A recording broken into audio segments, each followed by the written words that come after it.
அத்தியாயம் 11. ஆயனச் சிற்பி. வானளாவி வளர்ந்திருந்த மரங்களின் கிளைகள் நெடுந்தூரத்துக்கு நெடுந்தூரம் பரவி பின்னிக் கொண்டிருந்த வனப்பிரதேசத்தின் மத்தியில் அழகான சிற்ப வீடு ஒன்று காணப்பட்டது. மனோகரமான காலை நேரம். சூரியோதயமாகி ஒரு ஜாமம் இருக்கும். ஓங்கி வளர்ந்திருந்த மரங்களின் உச்சியில் வசந்தகாலத்தின் இளந்தென்றல் உலாவியபோது சலசல வென்ற இலைகளசையும் இனிய ஓசை எழுந்தது. பட்சிகளின் தொண்டையிலிருந்து விதவிதமான சுருதி பேதங்களுடன் மதுரமான அமுத கீதங்கள் பெருகிக் கொண்டிருந்தன. வீட்டைச் சுற்றியிருந்த மரங்களின் அடியில் ஆங்காங்கே பெரிய பெரிய கருங்கற்கள் கிடந்தன. அந்த கருங்கற்களில் தனித்தனியாகவும் இருவர் மூவராகவும் இளம் சிற்பிகள் அமர்ந்து கையில் கல்லுளியுடன் வேலை செய்து கொண்டிருந்தார்கள். இளம் சிற்பிகள் கருங்கற்களில் கல்லுளியினால் வேலை செய்த போது உண்டான கல் கல் என்ற ஓசை இலைகள் அசையும் ஓசையுடனும் பட்சிகளின் மதுரகானத்துடனும் கலந்து செவி கொடுத்து கேட்பவர்களுக்கெல்லாம் நாதபோதையை உண்டாக்கிற்று. இத்தகைய கீத பிரவாகத்துக்கிடையே திடீரென்று வீட்டிற்குள்ளிருந்து ஜல் ஜல் ஜல் என்ற சத்தம் வந்தது. இளம் சிற்பிகள் அவ்வளவு பேரும் சொல்லி வைத்தாற்போல வேலையை நிறுத்திவிட்டு காது கொடுத்து கேட்டார்கள். அவர்களுடைய முகங்கள் எல்லாம் ஏக காலத்தில் மலர்ந்தன. ஏனெனில் அந்த ஜல் ஜல் ஒலியானது அவர்களுடைய ஆச்சாரிய சிற்பியின் மகள் சிவகாமி தேவியின் பாதச் சலங்கை ஒலி என்பதை அவர்கள் அறிந்திருந்தார்கள். 3 நாளாக ஏதோ ஒரு காரணத்தினால் சோகத்தில் ஆழ்ந்திருந்த சிவகாமி இன்றைக்கு சோகம் நீங்கி மீண்டும் நடனம் செய்ய ஆரம்பித்திருக்கிறாள் என்பதை அந்த ஜல் ஜல் ஒலி பறையறைந்து தெரிவித்தது. சற்று நேரம் அந்த இனிய ஒலியை கேட்டுக்கொண்டிருந்துவிட்டு ஒருவரோடொருவர் முக பாவத்தினாலேயே சம்பாஷித்துவிட்டு இளம் சிற்பிகள் மறுபடியும் தங்கள் வேலையை ஆரம்பித்தார்கள். ஆயனரின் சிற்ப கோயிலுக்குள்ளே நாம் பிரவேசிப்பதற்கு முன்னால் அவர் அந்த நடுக்காட்டில் வந்து வீடு கட்டிக்கொண்டு வசிக்க நேர்ந்ததேன் என்பதை சிறிது கவனிப்போம். தெற்கே பாண்டிய நாட்டின் எல்லையிலிருந்து வடக்கே கிருஷ்ணா நதி வரையில் பரந்திருந்த பல்லவராஜ்யத்தில் காஞ்சியை தலைநகராக கொண்டு மகேந்திரவர்ம சக்கரவர்த்தி சிறப்புடன் ஆட்சி புரிந்து கொண்டிருந்த காலத்தில் தமிழகமெங்கும் ஓர் அதிசயமான கலை மறுமலர்ச்சி ஏற்பட்டிருந்தது. செந்தமிழ் நாடெங்கும் மகா சிற்பிகளும் சித்திர கலைஞர்களும் தோன்றி சிற்ப சித்திர கலைகளை அற்புதமாக வளர்த்து வந்தார்கள். குன்றுகளை குடைந்து கோயில்களாக்கும் கலையும் கற்பாறைகளிலே சிற்பங்களைச் செதுக்கும் கலையும் எங்கெங்கும் பரவி வந்தன. அதே சமயத்தில் தெய்வத் தமிழகத்தில் சைவ வைஷ்ணவ சமயங்கள் புத்துயிர் பெற்றுத் தழைக்கத் தொடங்கின.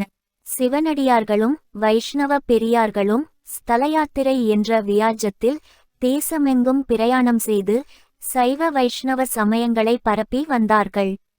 இது காரணமாக தமிழகத்தில் சென்ற சில நூற்றாண்டு காலமாய் வேரூன்றியிருந்த புத்த சமண சமயங்களுக்கும் சைவ வைஷ்ணவ சமயங்களுக்கும் தீவிர போட்டி ஏற்பட்டது.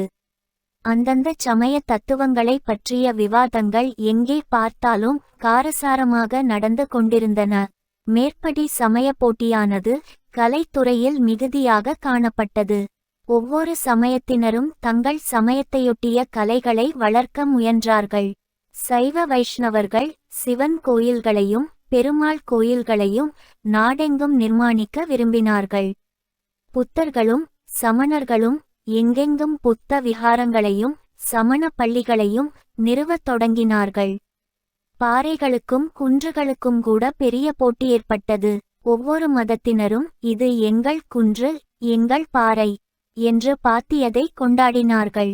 அந்த பாறைகளையும் குன்றுகளையும் குடைந்து கோயில்களையும் விஹாரங்களையும் நிர்மாணிக்கும் ஆசையினால்தான் அத்தகைய போட்டி உண்டாயிற்று. ஒரு முக்கிய செய்தி. நான் தான் சிவகாமி பேசுகிறேன். இந்த சேனலை சப்ஸ்கிரைப் செய்து என் கதையை தொடர்ந்து கேளுங்கள். அதே மாதிரி சிற்பிகள் சித்திரக்கலைஞர்களின் விஷயத்திலும் பலமான போட்டி ஏற்பட்டிருந்தது. பெயர் பெற்ற சிற்பிகளிடமும் சித்திர கலைஞர்களிடமும் 4 மதத்தினரும் வந்து மன்றாடி அழைத்தார்கள். அத்தகைய பலமான போட்டிக்கு ஆளாகியிருந்தவர்களில் ஆயனச் சிற்பியும் ஒருவர். காஞ்சி மாநகரில் பிறந்து வளர்ந்து கலை பயின்ற ஆயனர் இளம் பிராயத்திலேயே மகா சிற்பி என்று பெயர் பெற்றுவிட்டார். ஆயனருடைய புகழ் வளர வளர அவருடைய வேலைக்கு குந்தகம் அதிகமாக ஏற்பட்டு கொண்டிருந்தது. மகேந்திர சக்கரவர்த்தி முதல் சாதாரண ஜனங்கள் வரையில் அடிக்கடி அவருடைய விடுதிக்கு வருவதும் அவருடைய சிற்ப வேலைகளை பாராட்டுவதுமாக இருந்தார்கள். வந்தவர்களை வரவேற்று உபசரிப்பதிலேயே அவருடைய காலம் அதிகமாகச் செலவழிந்து வந்தது. சைவ குலத்தில் பிறந்த ஆயனர் இயற்கையாகச் சைவ மதப்பற்று கொண்டிருந்தார். அதோடு பழந்தமிழ்நாட்டுச் சிற்ப வடிவங்களில் சிறந்த ஸ்ரீநடராஜ வடிவம் அவருடைய உள்ளத்தை பூரணமாய் கவர்ந்திருந்தது. எனவே அவருடைய சிற்ப வேலைகள் பெரும்பாலும் சைவ மதத்தை தழுவியனவாக இருந்தன. இது காரணமாக புத்த பிட்சுக்களும் சமண முனிவர்களும் ஆயனரை தங்கள் சமயத்தில் சேர்த்து கொள்ள இடைவிடாத முயற்சி செய்தவண்ணமிருந்தார்கள். இந்த தொல்லையிலிருந்து விடுபடுவதற்காக ஆயனச் சிற்பியார் ஒரு தீர்மானத்துக்கு வந்தார். அதாவது காஞ்சி நகரை விட்டுச் சென்று எங்கேயாவது நடுக்காட்டில் ஏகாந்தமான பிரதேசத்தில் வீடு அமைத்து கொண்டு வசிக்க வேண்டும் என்பதுதான். அவ்விதம் ஆயனர் தீர்மானித்ததற்கு இன்னொரு முக்கியமான காரணமும் இருந்தது. அந்த மகா சிற்பி சிற்ப சித்திர கலைகளை நன்கு பயின்றதோடு வரத சாஸ்திரம் என்னும் மகா சமுத்திரத்தையும் கரை கண்டவராக இருந்தார். அவருடைய ஏக புதல்வி சிவகாமி குழந்தையாயிருந்த போதே நடன கலையில் அவள் சிறந்து விளங்குவாள் என்பதற்கு அறிகுறிகள் காணப்பட்டன. ஆயனருடைய உள்ளத்தில் ஒரு பெரிய ஆசை உதயமாயிற்று. குழந்தை சிவகாமிக்கு பரதநாட்டிய கலையில் பயிற்சி அளிக்க வேண்டும். அவளுடைய நடன தோற்றங்களை பார்த்து அவட்டைப் போல் ஜீவகளையுள்ள நவநவமான நடன வடிவங்களை சிலைகளிலே அமைக்க வேண்டும் என்னும் மனோரதம் அவருக்கு உண்டாகி நாளுக்கு நாள் வலுப்பெற்று வந்தது. நகரத்தை விட்டு எங்கேயாவது ஏகாந்தமான பிரதேசத்துக்கு போனாலொழிய மேற்படி மனோரதம் நிறைவேறுவது சாத்தியமாகாது என்பதையும் அவர் நன்கு உணர்ந்தார்.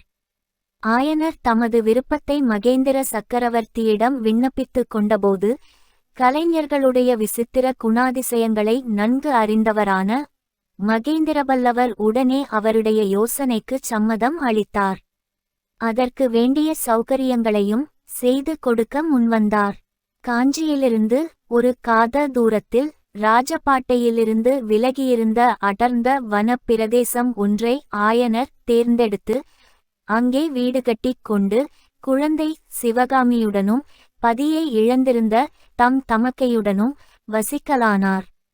எந்த நோக்கத்துடன் ஆயனர் அந்த ஏகாந்தமான பிரதேசத்தை தேடி வந்தாரோ அந்த நோக்கம் சில அம்சங்களில் நன்கு நிறைவேறி வந்தது. சிவகாமி நாட்டிய கலையில் நாளுக்கு நாள் தேர்ச்சியடைந்து வந்தாள். அவளுடைய நடனத் தோற்றங்களை பார்த்து ஆயனர் முதலில் அவை போன்ற சித்திரங்கள் வரைந்து கொண்டார். பிறகு அந்த சித்திரங்களைப் போலவே அதிசயமான ஜீவகளை பொருந்திய நடன உருவங்களை கல்லிலே அமைக்கலானார். ஆயனர் ஏகாந்தமான பிரதேசத்துக்கு போனபோதிலும் வெளி உலகம் அவரை அடியோடு தனியாக விட்டுவிடவில்லை. கலைஞர்களும் கலைகளில் பற்றுடையவர்களும் காட்டு வழிகளிலே புகுந்து ஆயனர் வீட்டை அடிக்கடி தேடிச் சென்றார்கள். அவ்வாறு சென்றவர்களில் முக்கியமானவர்கள் மகேந்திர சக்கரவர்த்தியும் அவருடைய குமாரர் மாமல்லருந்தான். இவர்கள் ஆயனர் வீடு செல்லுவதற்கு ஒரு முக்கியமான முகாந்திரமும் இருந்தது. சக்கரவர்த்தியும் மாமல்லரும் ஒரு நாள் கடல்மல்லை துறைமுகத்துக்கு சென்றிருந்தபோது கடற்கரையோரமாக பரந்து கிடந்த குன்றுகளும் பாறைகளும் அவர்களுடைய கவனத்தை கவர்ந்தன. அந்த குன்றுகளிலும் பாறைகளிலும் விதவிதமான சிற்ப வேலைகளைச் செய்து கடல்மல்லை தலத்தை ஒரு சொப்பன லோகமாகச் செய்துவிட வேண்டுமென்று அவர்கள் தீர்மானித்தார்கள். தமிழகமெங்குமிருந்து ஆயிரக்கணக்கான சிற்பிகள் அங்கு வந்து வேலை செய்யத் தொடங்கினார்கள். இந்த வேலைகள் சம்பந்தமாக ஆயனரிடம் கலந்து ஆலோசிப்பதற்கும் அவ்வப்போது அவரை அழைத்துச் சென்று நடந்திருக்கும் வேலைகளை காட்டுவதற்குமாக சக்கரவர்த்தியும் மாமல்லரும் அவருடைய வீட்டுக்கு அடிக்கடி வரவேண்டியிருந்தது. அப்படி வரும்போதெல்லாம் ஆயனரின் நடனச் சிற்பங்களை பார்த்து அவர்கள் பாராட்டியதுடன் சிவகாமியை நடனமாடச் சொல்லியும் பார்த்து மகிழ்ந்தார்கள். சிவகாமி மங்கை பருவத்தை அடைந்து நடனக் கலையில் ஒப்பற்ற தேர்ச்சியும் அடைந்த பிறகு காஞ்சி ராஜ சபையில் அவளுடைய நடன அரங்கேற்றத்தை நடத்த வேண்டுமென்று சக்கரவர்த்தி ஆக்ஞாபித்தார். அந்த அரங்கேற்றம் எப்படி இடையில் தடைப்பட்டு போயிற்று என்பதை இந்த வரலாற்றின் ஆரம்ப அத்தியாயங்களில் பார்த்தோம். எங்கள் சேனலை சப்ஸ்கிரைப் செய்ததற்கு நன்றி. தொடர்ந்து வரவிருக்கும் சிவகாமியின் சபதம் வரலாற்று கதையை கேட்டு மகிழுங்கள். அத்தியாயம் 12. தெய்வமா கலை. அரண்யமத்தியில் அமைந்த ஆயனர் வீட்டின் உட்புறம் கண்கொள்ளா காட்சியளித்தது. வெளித்தாழ்வாரத்தையும் முன்வாசற்படியையும் தாண்டி உள்ளே சென்றதும் நாலுபுறமும் அகன்ற கூடங்களும் நடுவில் விசாலமான முற்றமுமாக அமைந்த பெரிய மண்டபமும் காணப்பட்டன. முற்றத்துக்கு மேலே மண்டபம் எடுப்பாக தூக்கிக் கட்டப்பட்டிருந்தது.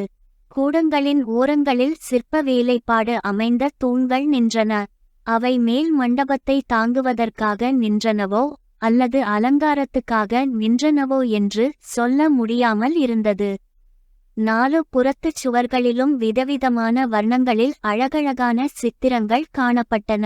அந்தச் சித்திரங்களில் ஸ்ரீநடராஜ மூர்த்தியின் நாதாந்த நடனம், தாண்டவ நடனம், குஞ்சித நடனம், ஊர்த்வ நடனம் ஆகிய தோற்றங்கள் அதிகமாக இருந்தன. அம்மாதிரியே ஓர் அழகிய இளம் பெண்ணின் பலவகை அபிநய நடனத் தோற்றங்களும் அதிகமாக காட்சியளித்தன. முற்றத்தில் பெரிய கருங்கற்களும் உடைந்த கருங்கற்களும் பாதி வேலை செய்யப் பெற்ற கருங்கற்களும் கிடந்தன. ஒரு பக்கத்து கூடத்தில் வேலை பூரணமாகி ஜீவ கலையுடன் விளங்கிய சிலைகள் வரிசையாக வைக்கப்பட்டிருந்தன. சித்திரங்களில் தோன்றிய அதே இளம் பெண்ணின் மோகன வடிவந்தான் அந்தச் சிலைகளிலும் விளங்கின. ஒவ்வொரு சிலையும் பரத சாஸ்திரத்தில் சொல்லியிருக்கும் 108 அபிநய தோற்றங்களில் ஒன்றை குறிப்பிடுவதாயிருந்தது. ஆனால் நாம் குறிப்பிடும் சமயத்தில் அந்த சிற்ப மண்டபத்துக்குள் பிரவேசிப்பவர்கள் மேற்கூறிய சிற்ப அதிசயங்களையெல்லாம் கவனம் செலுத்தி பார்த்திருக்க முடியாது.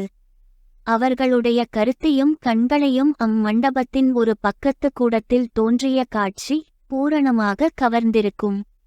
சித்திரங்களிலும் சிலைகளிலும் தோற்றமளித்த இளம் பெண்ணானவள் அங்கே சுயமாகவே தோன்றி கால் சலங்கை கலீர் கலீர் என்று சப்பிக்க நடனமாடிக் கொண்டிருந்தாள்.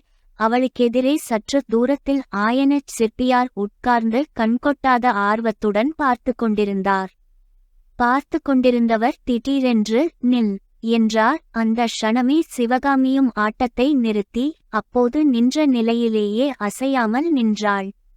ஆயனர் கையில் கல்லுளியை எடுத்தார். அவர் அருகில் ஏறக்குறைய வேலை பரிபூரணமான ஒரு சிலை கிடந்தது.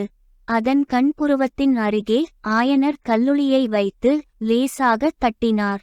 மறுபடியும் சிவகாமியை நிமிர்ந்து பார்த்து சற்று அப்படியே இரம்மா என்று கூறி மேலும் அந்த சிலையின் புருவங்களில் சிறிது வேலை செய்தார். பிறகு போதும் குழந்தாய், இங்கே வந்து உட்கார் என்றார். சிவகாமி ஆயனர் அருகில் சென்று உட்கார்ந்தாள். அவள் முகத்தில் முத்து முத்தாக துளித்திருந்த வியர்வையை ஆயனர் தம் அங்கவஸ்திரத்தினால் துடைத்துவிட்டு, அம்மா சிவகாமி, பரத சாஸ்திரத்தை எழுதினாரே அந்த மகா முனிவர் இப்போது இருந்தால் உன்னிடம் வந்து அபிநய கலையின் நுட்பங்களை கற்றுக் கொள்ள வேண்டியதாயிருக்கும். கண் பார்வையிலும் புருவத்தின் நெருப்பிலும் என்ன அற்புதமாய் நீ மனோபாவங்களை கொண்டு வந்து விடுகிறாய். நடன கலைக்காகவே நீ பிறந்தவள் என்றார் ஆயனர். போதுமப்பா போதும், எனக்கு ஒன்றுமே பிடிக்கவில்லை என்ற அலுப்பான குரலில் கூறினாள் சிவகாமி. பிடிக்கவில்லையா? என்ன பிடிக்கவில்லை என்று ஆயனர் வியப்புடன் கேட்டார். நான் பெண்ணாக பிறந்ததே பிடிக்கவில்லை என்றாள் சிவகாமி. சிவகாமி, இது என்ன? 3 நாளாகத்தான் உடம்பு நன்றாக இல்லை என்று சொன்னாய். இன்றைக்கு ஏன் இத்தனை வெறுப்பாய் பேசுகிறாய்? என் பேரில் ஏதாவது கோபமா என்று ஆயனர் பரிவுடன் கேட்டார்.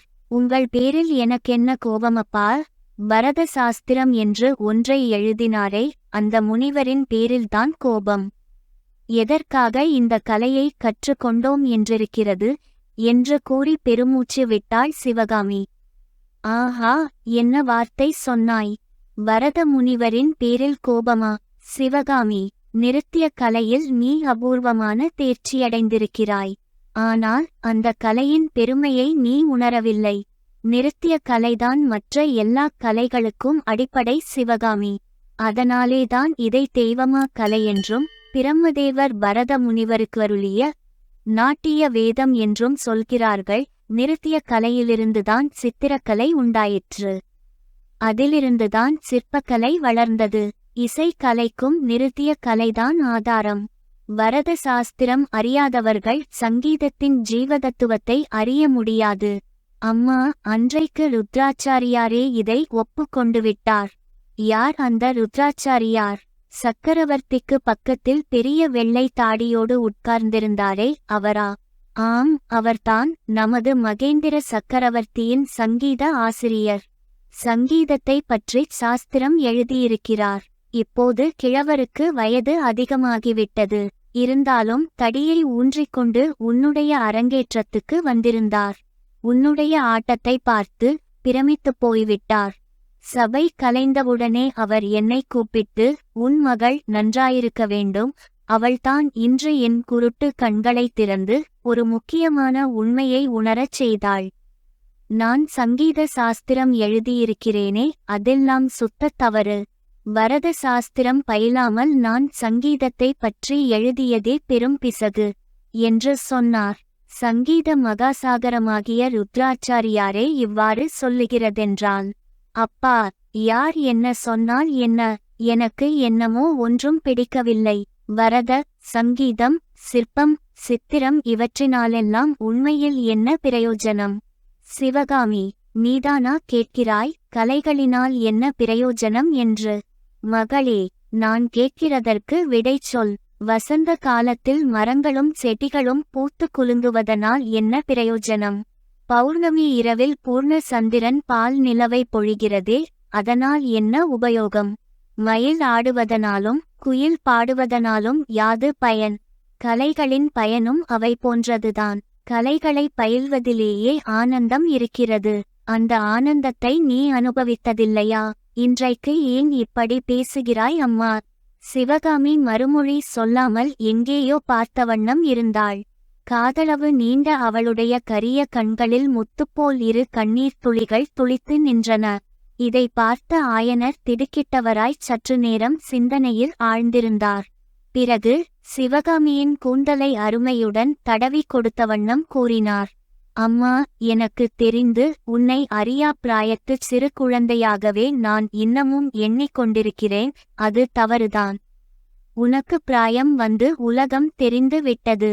உன்னை ஒத்த பெண்கள் கல்யாணம் செய்து கொண்டு குடியும் குடித்தனமுமாய் வாழ்கிறார்கள் என்பதை பார்த்திருக்கிறாய்.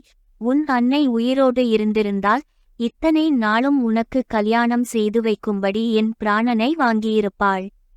ஆனால் நானும் அந்த கடமையை மறந்துவிடவில்லை. சிவகாமி, வரத சாஸ்திரத்தில் சொல்லி இருக்கும் 108 அபிநய தோற்றங்களில் 48 தோற்றங்களை சிலைகளில் அமைத்துவிட்டேன்.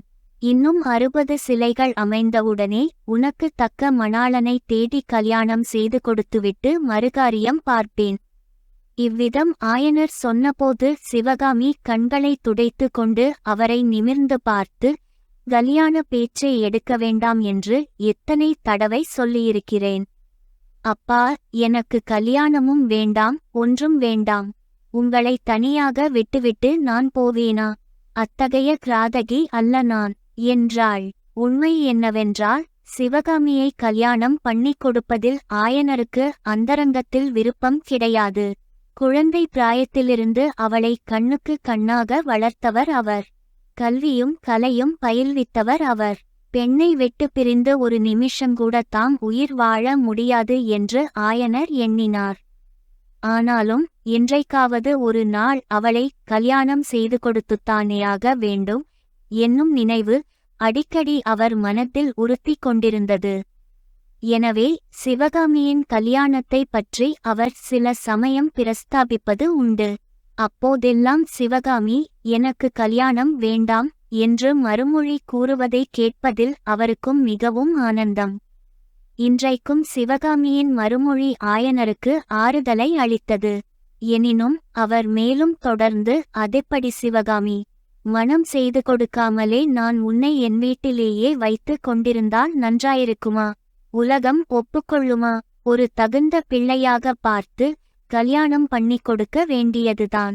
ஆனால் இந்த யுத்தம் ஒன்று வந்து தொலைந்திருக்கிறது. இதனால் நமது குமார சக்கரவர்த்தியின் திருமணம் கூட தடைப்படும் போலிருக்கிறது. சிவகாமியின் முகத்தில் அப்போது ஒரு அதிசயமான மாறுதல் காணப்பட்டது. ஆங்காரத்தினால் ஏற்பட்ட கிளர்ச்சி அந்த அழகிய முகத்தை இன்னும் அழகுபடுத்தியது. என்னப்பா சொல்கிறீர்கள்? யாருக்கு திருமணம்? குமார சக்கரவர்த்திக்கா? என்றாள். ஆமாம், மாமல்லருக்கு இந்த ஆண்டில் திருமணம் நடத்த வேண்டுமென்று மகாராணிக்கு மிகவும் ஆசையாம். யுத்தம் முடிந்த பிறகுதான் கல்யாணம் என்று சக்கரவர்த்தி சொல்லிவிட்டாராம். இதனால் புவனமாதேவிக்கு மிகுந்த வருத்தம் என்று கேள்வி. சிவகாமி குரோதம் ததும்பிய குரலில், அப்பா, யார் வேணுமானாலும் கல்யாணம் செய்து கொள்ளட்டும், அல்லது செய்து கொள்ளாமல் இருக்கட்டும். நான் என்னவோ கல்யாணம் செய்து கொள்ளப் போவதில்லை என்றாள். ஆயனர் மீண்டும், அதெப்படி முடியும் சிவகாமி? சைவ குலத்து பெண்ணை மணம் செய்து கொடுக்காமல் எப்படி வைத்திருக்கலாம்? 4 பேர் கேட்டால் நான் என்ன சொல்லுவது? என்றார். அப்பா, நீங்கள் கவலைப்பட வேண்டாம். நான் புத்த மதத்தைச் சேர்ந்த பிட்சுணியாகிவிடுகிறேன். அப்போது உங்களை ஒருவரும் ஒன்றும் கேட்க மாட்டார்கள் என்றாள் சிவகாமி. அவள் இவ்விதம் சொல்லி வாய்மூடிய அதே சமயத்தில் வாசற்புறத்தில் புத்தம் சரணம் கச்சாமி என்ற குரல் கேட்டது. இருவரும் திரும்பி பார்த்தார்கள். வாசற்படிக்கு அருகில் நாகநந்தி அடிகளும் அவருக்கு பின்னால் வியப்புடன் உள்ளே எட்டி பார்த்து கொண்டு பரஞ்சோதியும் நின்று கொண்டிருந்தார்கள். எங்கள் சேனலை சப்ஸ்கிரைப் செய்ததற்கு நன்றி. தொடர்ந்து வரவிருக்கும் சிவகாமியின் சபதம் வரலாற்று கதையை கேட்டு மகிழுங்கள். அத்தியாயம் 13. அமர சிருஷ்டி. புத்த பிக்ஷுவின் குரலை கேட்டதும் திரும்பி பார்த்த ஆயனர் விரைந்தெழுந்து, வாருங்களடிகளே வாருங்கள் என்று கூறிக்கொண்டே வாசற்படியண்டை சென்றார். சிவகாமி அவசரமாக எழுந்து அருகிலிருந்த தூணை பிடித்துக்கொண்டு நின்றாள். உள்ளே பிரவேசித்த பிக்ஷு நாலாபுறமும் சுற்றி பார்த்துவிட்டு, ஆயனரே, நான் சென்ற தடவை வந்து போன பின்னர் புதிய சிலைகள் செய்திருக்கிறீர்களோ என்றார். ஆம் சுவாமி, 12 ஹஸ்த வகைகளை அமைத்திருக்கிறேன். இதோ பாருங்கள், இந்தச் சிலைகளெல்லாம் புதியவை என்றார் ஆயனர். பிக்ஷு ஆயனர் காட்டிய சிலைகளை கண்ணோட்டமாய் பார்த்துவிட்டு தூணை பிடித்து கொண்டு நின்ற சிவகாமியை நோக்கியபடி, அதோ அந்த தூணின் அருகில் நிற்பதும் சிலைதானோ என்று வினவினார். அப்போது புத்த பிக்ஷுவின் கடூர முகத்தில் தோன்றிய புன்னகை அந்த முகத்தின் விகாரத்தை அதிகமாக்கிற்று. ஆயனர் சிரித்துக்கொண்டே, இல்லை சுவாமி, அவள் என் பெண் சிவகாமி. இதோ நாகநந்தி அடிகள் வந்திருக்கிறார் பார், பிக்ஷுவுக்கு வந்தனம் செய் என்றார். சிவகாமி அச்சமயம் நாகநந்திக்கு பின்னால் வந்த இளைஞனை கடைக்கண்ணால் பார்த்து கொண்டிருந்தாள். ஆயனர் கூறியதை கேட்டதும் பிக்ஷுவின் பக்கம் திரும்பி நமஸ்கரித்தாள். பிக்ஷுவுடன் உள்ளே பிரவேசித்த பரஞ்சோதி அந்தச் சிற்ப மண்டபத்தில் நாலாபுறமும் காணப்பட்ட அதிசயங்களை பார்த்த வண்ணம் வாசற்படிக்கு அருகிலேயே பிரமித்துப் போய் நின்றான். அம்மாதிரியான அபூர்வ வேலைப்பாடமைந்த சிற்பங்களையும் சித்திரங்களையும் அவன் அதற்கு முன்னால் பார்த்ததே இல்லை. இடையிடையே அவன் ஆயனர், சிவகாமி இவர்களையும் கவனித்தான். அன்று பல்லக்கில் அமர்ந்திருந்தவர்கள் மதயானையின் கோபத்திலிருந்து தன்னால் காப்பாற்றப்பட்டவர்கள் அவர்கள்தான் என்பதை தெரிந்து கொண்டான். புத்த பிக்ஷுவை ஆர்வத்துடன் வரவேற்று அவருடன் பேசிக்கொண்டே சென்ற ஆயனர் பரஞ்சோதியை கவனிக்கவே இல்லை. அவனை திரும்பி பார்க்கக்கூட இல்லை. ஆனால் தூணருகில் நின்ற அவருடைய மகள் அவ்வப்போது தன்னை கடைக்கண்ணால் கவனிப்பதை பரஞ்சோதி தெரிந்து கொண்டான். நடனத்துக்குரிய ஆடை ஆபரணங்களை அணிந்து நின்ற சிவகாமியின் நவ யௌவன சௌந்தரியத்தின் ஒளி பரஞ்சோதியின் கண்களை கூச்சச் செய்தது. கிராமாந்திரத்தில் பிறந்து வளர்ந்தவனும் இயற்கையிலேயே சங்கோஜமுடையவனும் தாயைத் தவிர வேறு பெண்களுடன் பழகி அறியாதவனுமான பரஞ்சோதியினால் சிவகாமியின் முகத்தை ஏறிட்டு பார்க்க முடியவில்லை. அதிலும் சிவகாமி தன்னை கவனிக்கிறாள் என்பதை அவன் அறிந்த பின்னர் அவர்கள் இருந்த பக்கமே திரும்பாமல் எதிர்ப்புற கூடத்தில் காணப்பட்ட சிலைகளை பார்த்தவண்ணம் நின்று கொண்டிருந்தான். அந்தச் சிலைகளின் தோற்றத்திலும் முகபாவத்திலும் ஏதோ ஓர் அதிசயம் இருப்பதாக அவனுக்கு தோன்றியது. அந்த அதிசயம் இன்னதென்பது மின்வெட்டை போல் அவன் உள்ளத்தில் உதித்தது. ஆஹா, இந்த சிலைகள் எல்லாம் தூணருகில் நின்று தன்னை கடைக்கண்ணால் பார்த்து கொண்டிருக்கும் பெண்ணின் பல்வேறு தோற்றங்கள்தாம். இந்த உண்மையை அவன் உள்ளம் கண்டதும் சிவகாமியினிடம் அவனுக்கு தெய்வங்களிடம் உண்டாவது போன்ற பயபக்தி உண்டாயிற்று. சிவகாமி புத்த பிக்ஷுவை நமஸ்கரித்தபோது அவர் ஆர்வம் ததும்பிய விழிகளால் அவளை விழுங்குபவர் போல் பார்த்துவிட்டு, புத்ததேவர் அருளால் உன் கோரிக்கை நிறைவேறட்டுமம்மா. புத்த பிக்ஷுனி ஆக விரும்புவதாகச் சற்று முன்னால் நீதானே சொல்லிக் கொண்டிருந்தாய் என்றார்.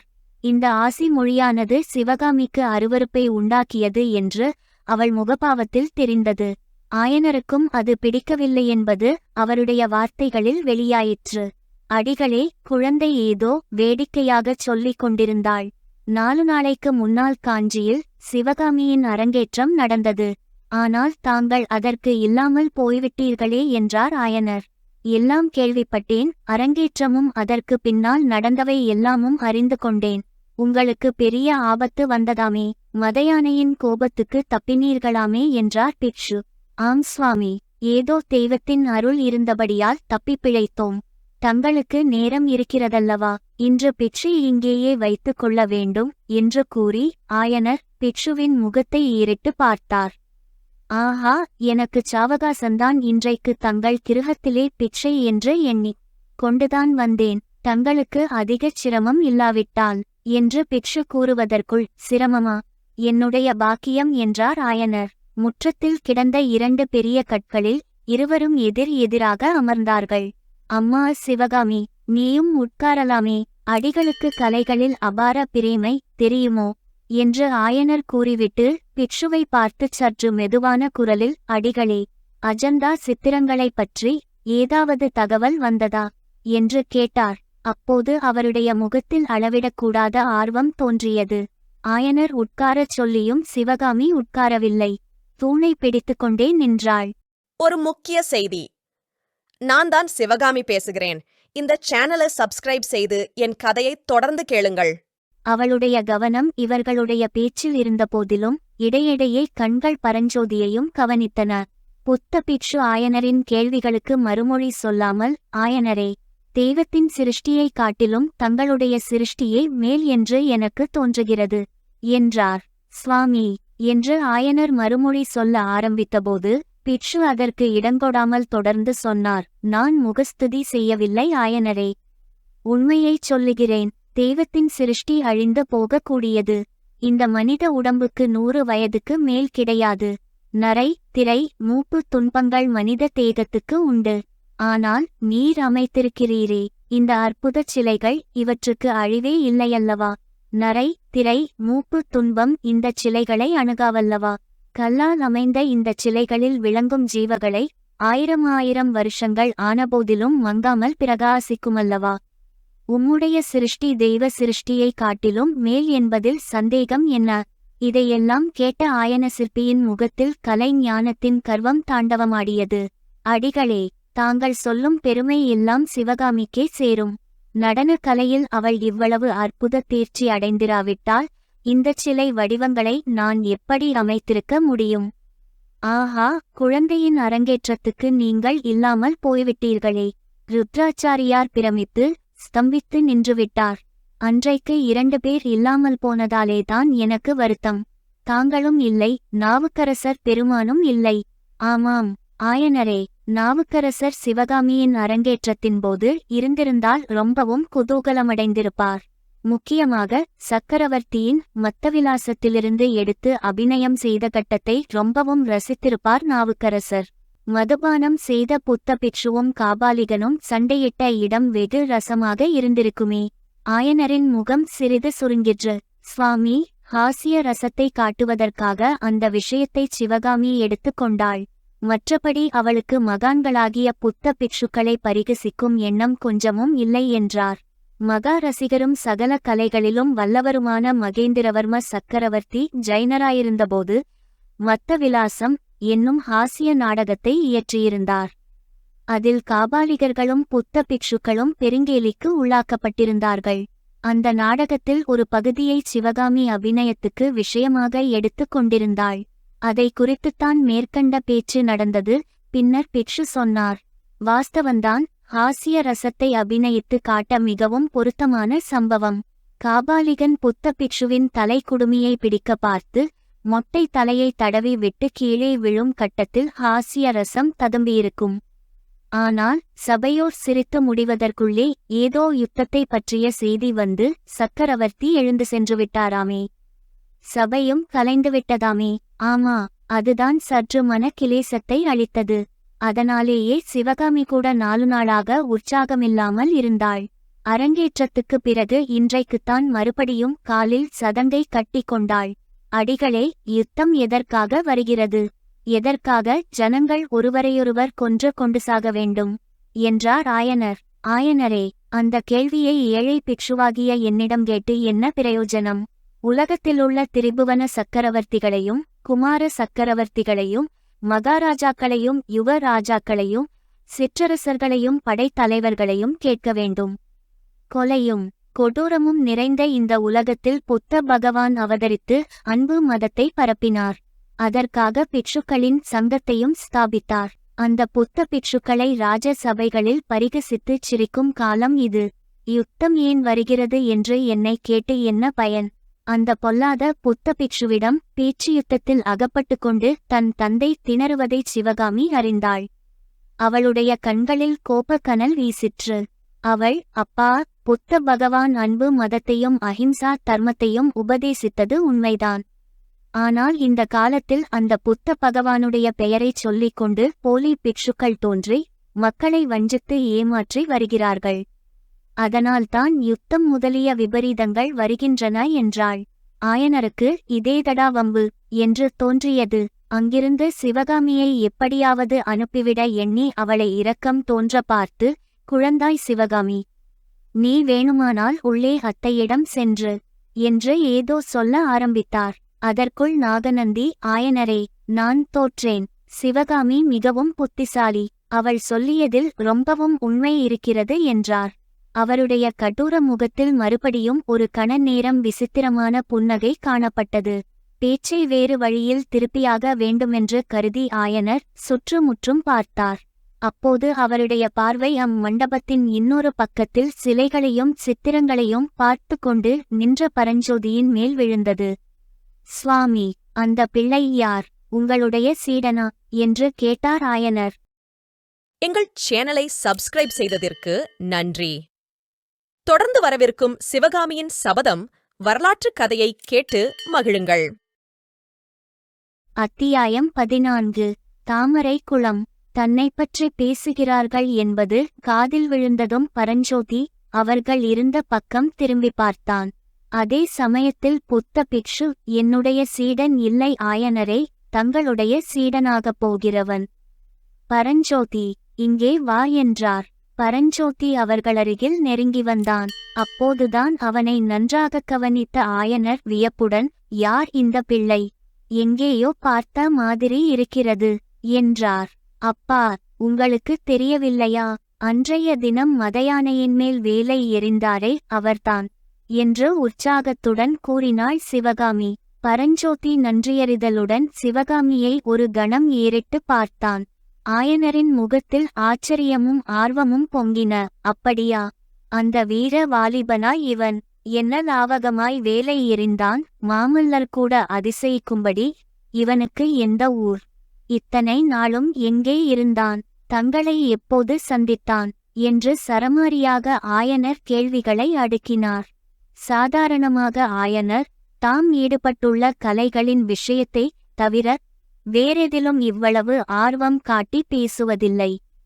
சித்தர்வாச மலைக்கு போய்விட்டு திரும்பும்போது இந்த பிள்ளையை வழியில் பார்த்தேன் என்று பிக்ஷு ஆரம்பிப்பதற்குள்ளே ஆயனர் பரஞ்சோதியை மறந்துவிட்டார். ஆஹா, அடிகள் சித்தர் மலைக்கா போயிருந்தீர்கள்?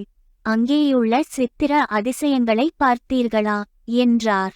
பார்த்தேன் ஆயனரே, அதை பற்றி அப்புறம் சொல்லுகிறேன். நான் வரும் வழியில் சாலை ஓரத்தில் இந்த பிள்ளை படுத்து தூங்கிக் கொண்டிருந்தான். இவனை ஒரு பெரிய நாகசர்ப்பம் கடிக்க இருந்தது. என்னுடைய கொல்லா விரதத்தை கூட கைவிட்டு அந்த நாகத்தை கொன்று இவனை காப்பாற்றினேன். இது நல்ல வேடிக்கை. தங்கள் திருநாமம் நாகநந்தி. இவனை நாகம் தீண்டாமல் தாங்கள் காப்பாற்றினீர்கள். இவன் எங்களை நாகம் கொல்லாமல் காப்பாற்றினான் என்று ஆயனர் சிரித்தார். நாகம் என்பது சர்ப்பத்துக்கும் யானைக்கும் பெயரானபடியால் ஆயனருக்கு மேற்படி சிலேடை பொருத்தம் மிக்க வினோதத்தை அளித்தது. புத்த பிட்சு இவனை நான் காப்பாற்றியதனால் பல காரியங்களுக்கு சாதகமாயிற்று. தங்களுக்கு இவன் ஓலை கொண்டு வந்திருக்கிறான் என்றார். ஓலையா? யாரிடமிருந்து? திருவெண்காட்டு நமசிவாய வைத்தியரிடமிருந்து. அவருடைய மருமகன் இவன். ஆயனர் ஆர்வத்துடன் எழுந்து, என் அருமை சிநேகிதரின் மருமகனா நீ? உன் பெயர் என்ன தம்பி? என்று கேட்டுக்கொண்டே பரஞ்சோதியை தழுவிக்கொண்டார். பிறகு, ஓலை எங்கே? என்று கேட்டார். பரஞ்சோதி நாகநந்தியை நோக்கினான். அவர், ஆயனரே, ஓலை காணாமல் போய்விட்டபடியால் வாலிபன் இங்கு வருவதற்கே தயங்கினான். அதற்காகவே இவனை நான் அழைத்து கொண்டு வந்தேன். இவனுடைய மாமன் தங்களுக்கும் நாவுக்கரசருக்கும் ஓலைகள் கொடுத்திருந்தாராம். அந்த ஓலைகளை மூட்டைக்குள் கட்டி வைத்திருந்தான். அன்றிரவு யானை மேல் வேல் எறிந்த இடத்தில் மூட்டை காணாமல் போய்விட்டது என்று நிறுத்தினார். அப்போது ஆயனர், ஆமா, யானை நின்ற இடத்தில் ஒரு மூட்டை கிடந்தது. அதை நான் எடுத்து வந்தேன். ஆனால் மறுநாள் கோட்டை காவல் தலைவர் ஆள் அனுப்பி அதை வாங்கிக் கொண்டு போய்விட்டார். போனால் போகட்டும், என் அருமை நண்பரின் மருமகன் என்று சொன்னால் போதாதா? ஓலை வேறு வேணுமா? சிவகாமி நம்மை பெரும் விபத்திலிருந்து காப்பாற்றிய வீரப்பிள்ளை இவன்தான். இவனுக்கு உன்னுடைய நன்றியை தெரியப்படுத்து என்றார். சிவகாமி பரஞ்சோதியை பார்த்தவண்ணம், இவருக்கு நான் நன்றி செலுத்தப் போவதில்லை. இவரை யார் விதிக்கு குறுக்கே வந்து வேலை எறியச் சொன்னது? இவர் பாட்டுக்கு இவர் காரியத்தை பார்த்து கொண்டு போவதுதானே என்றாள். சிவகாமியின் இந்த கடுஞ்சொல் கேட்டுக்கொண்டிருந்த 3 பேரையும் சிறிது திடுக்கிடச் செய்தது. நாகநந்தி ஆயனரை பார்த்து, உங்கள் குமாரிக்கு என்ன, ஏதாவது உடம்பு குணமில்லையா என்று கேட்டார். அதெல்லாம் ஒன்றுமில்லை சுவாமி.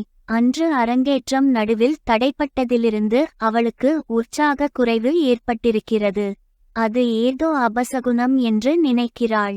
சிவகாமி, நீ உன் அத்தையிடம் போய் அதிதிகள் வந்திருக்கிறார்கள் என்று சொல்லு.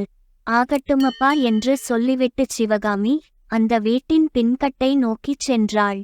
மண்டபத்தின் பின்வாசற்படியை அவள் தாண்டிக் கொண்டிருந்த போது புத்த பிட்சு பின்வருமாறு பரிகாச குரலில் சொன்னது அவள் காதில் இலேசாக விழுந்தது. உம்முடைய குமாரியை தாங்கள் நன்றாக கவனிக்க வேண்டும் ஆயனரே. சாதாரணமாக இளம் பெண்கள் உயிரின்மேல் வெறுப்பு கொண்டார்கள் என்றால் அதற்கு காரணம் காமதேவனுடைய புஷ்ப பானங்களாகத்தான் இருக்கும் என்பது உமக்கு தெரியாதா? ஒரு முக்கிய செய்தி. நான் தான் சிவகாமி பேசுகிறேன். இந்த சேனலை சப்ஸ்கிரைப் செய்து என் கதையை தொடர்ந்து கேளுங்கள். சிவகாமி தனக்குள், இந்த புத்தபிட்சு பொல்லாதவர், நெஞ்சிலும் நாவிலும் நஞ்சு உடையவர், இவருடன் அப்பாவுக்கு என்ன சிநேகம் வேண்டிக் கிடக்கிறது என்று சொல்லிக் கொண்டாள். 2ஆம் கட்டுக்குள் சிவகாமி நுழைந்ததும் அங்கே கலகல என்றும் சடசட என்றும் பலவிதமான சப்தங்கள் ஏக காலத்தில் உண்டாயின. பச்சை கிளிகளும் பஞ்சவர்ண கிளிகளும் அக்கா அக்கா என்று கூவின. நாகனவாய் புட்கள் கிக்கி என்றன. புறாக்கள் சடசட என்றும் சிறகுகளை அடித்து கொண்டன. முற்றத்து கூரைமேல் உட்கார்ந்திருந்த மயில் ஜிவ் வென்று பறந்து தரைக்கு வந்தது. அங்கிருந்த மான்குட்டி மட்டும் சப்தம் ஒன்றும் செய்யாமல் சிவகாமியின் முகத்தை அண்ணாந்து பார்த்து கொண்டு அவள் அருகில் வந்து நின்றது. இந்த பட்சிகள் மிருகங்கள் எல்லாம் சிவகாமி விளையாடி பொழுதுபோக்குவதற்காகவும் ஆயனரின் சிற்ப சித்திரவேலைகளுக்காகவும் 2வது கட்டில் வளர்க்கப்பட்டு வந்தன. சிவகாமி பிரவேசித்ததும் அவை போட்ட சத்தத்தை கேட்டு, பேசாமலிருங்கள், தலைவேதனையாய் இருக்கு என்று அதட்டினாள். உடனே அங்கு அதிசயமான நிசப்தம் உண்டாயிற்று. சிவகாமி சுற்றும் முற்றும் பார்த்துவிட்டு, இன்றைக்கு ரதியைத்தான் அழைத்து போக வேண்டும். ரதிதான் சத்தம் போடாமல் வருவாள். ரதி வா என்று கூறிவிட்டு மேலே சென்றபோது மான்குட்டி மட்டும் அவளை தொடர்ந்து சென்றது. மற்ற பட்சிகள் மௌனமாயிருந்த போதிலும் தலையைச் சாய்த்து கொண்டும் மற்றும் பலவித கோணங்கள் செய்து கொண்டும் ரதியை பொறாமை ததும்பிய கண்களால் நோக்கின. இரண்டாவது கட்டை தாண்டியதும் மூன்றாவது கட்டு ஒன்று இருந்தது. அது சமையல் கட்டு என்பது அங்கு வந்த புகையினாலும் அடுப்பிலிருந்து வந்த பலவகை உணவு பதார்த்தங்களின் நறுமணங்களினாலும் தெரியவந்தது. தாழ்வாரத்தில் நின்றபடி அத்தை என்று கூப்பிட்டாள் சிவகாமி. என்னம்மா என்று கேட்டுக்கொண்டு ஒரு மூதாட்டி சமையலடை வாசலில் தோன்றினாள். அதிதிகள் 2 பேர் வந்திருக்கிறார்கள். முன்னொரு தடவை வந்தாரே, கடுவன் பூனை போன்ற முகத்துடனே ஒரு புத்தபிக்ஷு, அவர் வந்திருக்கிறார் என்றாள் சிவகாமி. பெரியவர்களைப் பற்றி இப்படியெல்லாம் சொல்லாதே கண்ணே, நீ எங்கே கிளம்புகிறாய், ரதியையும் அழைத்து கொண்டு என்று மூதாட்டி கேட்டாள். அப்பாவும் அந்த புத்த பிக்ஷுவும் ஏதோ தர்க்கம் செய்து கொண்டிருக்கிறார்கள். அது முடிகிறவரையில் நான் தாமரை குளத்துக்கு போய் வருகிறேன் என்று சொல்லிவிட்டு சிவகாமி சமையற்கட்டை தாண்டிச் சென்று வீட்டின் கொல்லைப்புறத்தை அடைந்தாள். கொல்லைப்புறத்தில் வீட்டைச் சேர்ந்தாற்போல் மல்லிகை, முல்லை, அலரி, பாரிஜாதம், சம்பங்கி முதலிய பூஞ்செடிகளும் கொடிகளும் காணப்பட்டன. அவற்றையெல்லாம் தாண்டி மரங்களடர்ந்த வன பிரதேசத்துக்குள்ளே சிவகாமி பிரவேசித்தாள். அந்த காட்டில் நடக்கும்போது அவள் ரதியிடம் பின்வருமாறு சொல்லிக் கொண்டு போனாள். என்ன ரதி, அப்பாவுக்கு என் அரங்கேற்றத்தின்போது 2 பேர் வரவில்லை என்றுதான் வருத்தமாம். இந்த புத்த பிக்ஷு வந்து என் அரங்கேற்றத்தை பார்க்கவில்லையென்று வருத்தம் என்ன வந்தது? யாருடைய பாராட்டுதலை பெறுவதற்காக நான் இரவு பகலாய் படாத பாடுபட்டு இந்த நிறுத்திய கலையை பயின்றேனோ, அவர் அன்றைக்கு வரவில்லை. இந்த பெரிய பல்லவ ராஜ்யத்துக்குள்ளே யார் மகாரசிகரோ அப்பேற்பட்டவர் வரவில்லை.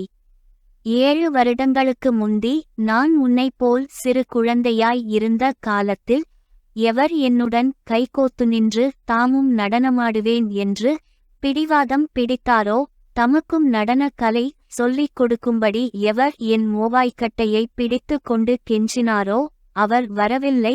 ரதி, நீயே சொல்லு. ஆண் பிள்ளைகளைப் போல் பொல்லாதவர்கள் இந்த உலகத்தில் உண்டா? ரதி, சிவகாமி தன்னிடம் சொல்லிக் கொண்டு வந்த விஷயங்களின் முக்கியத்துவத்தை கொஞ்சமும் அறிந்து கொள்ளாமல் ஆங்காங்கு தரையில் காணப்பட்ட அருகம்புல்லின் நுனியை கடித்து மென்று கொண்டு வந்தது. அரை நாழிகை நேரம் அவர்கள் காட்டுக்குள் நடந்து வந்த பிறகு கொஞ்சம் இடைவெளி காணப்பட்டது. அந்த இடைவெளியில் ஓர் அழகிய தடாகம் இருந்தது. அதில் தாமரை, செங்கழுநீர், நீலோத்பலம் முதலிய மலர்கள் செழித்து வளர்ந்திருந்தன. சிவகாமி அந்த குளத்தில் இறங்கி நீர்க்கரை ஓரமாய் நின்று தண்ணீரில் தன்னுடைய நிழலை பார்த்த வண்ணம் பேசினாள். ரதி, இதை பார், அவர் எப்போதாவது வரட்டும், நான் முகங்கொடுத்து பேசப்போவதே இல்லை. போதும் உம்முடைய சிநேகிதம். போய்விட்டு வாரும் என்று கண்டிப்பாய்ச் சொல்லுகிறேனா இல்லையா பார் என்று சொல்லிய வண்ணம் அதற்கேற்ப அபிநயம் பிடித்தாள். சிவகாமி குளக்கரையில் வந்து நின்ற சிறிது நேரத்துக்கெல்லாம் காட்டில் சற்று தூரத்தில் ஓர் உயர்ந்த ஜாதி குதிரை வந்து நின்றது.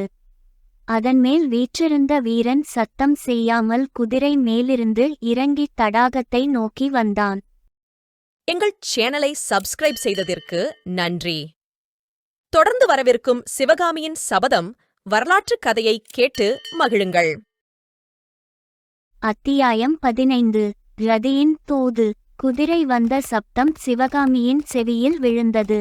குதிரை நின்றதையும் அதன்மேல் வந்த வீரன் இறங்கித் தன்னை நோக்கி நடந்து வருவதையும் அவள் உணர்ந்தாள். வருகிறது இன்னார்தாம் என்பதை அவளுடைய நெஞ்சு அவளுக்கு உணர்த்தியது. இருந்தாலும் திரும்பி பார்த்துச் சந்தேகம் தீர வேண்டுமென்ற ஆவல் அளவில்லாமல் எழுந்தது. அந்த ஆவலை பலவந்தமாக அடக்கிக் கொண்டு சிவகாமி சிலையைப் போல் அசையாமல் நின்று கொண்டிருந்தாள். குமார சக்கரவர்த்தி மாமல்ல நரசிம்மர் கையில் பிடித்தவேலுடன் வந்து சிவகாமியின் அருகில் குளக்கரைப்படியில் நின்றார்.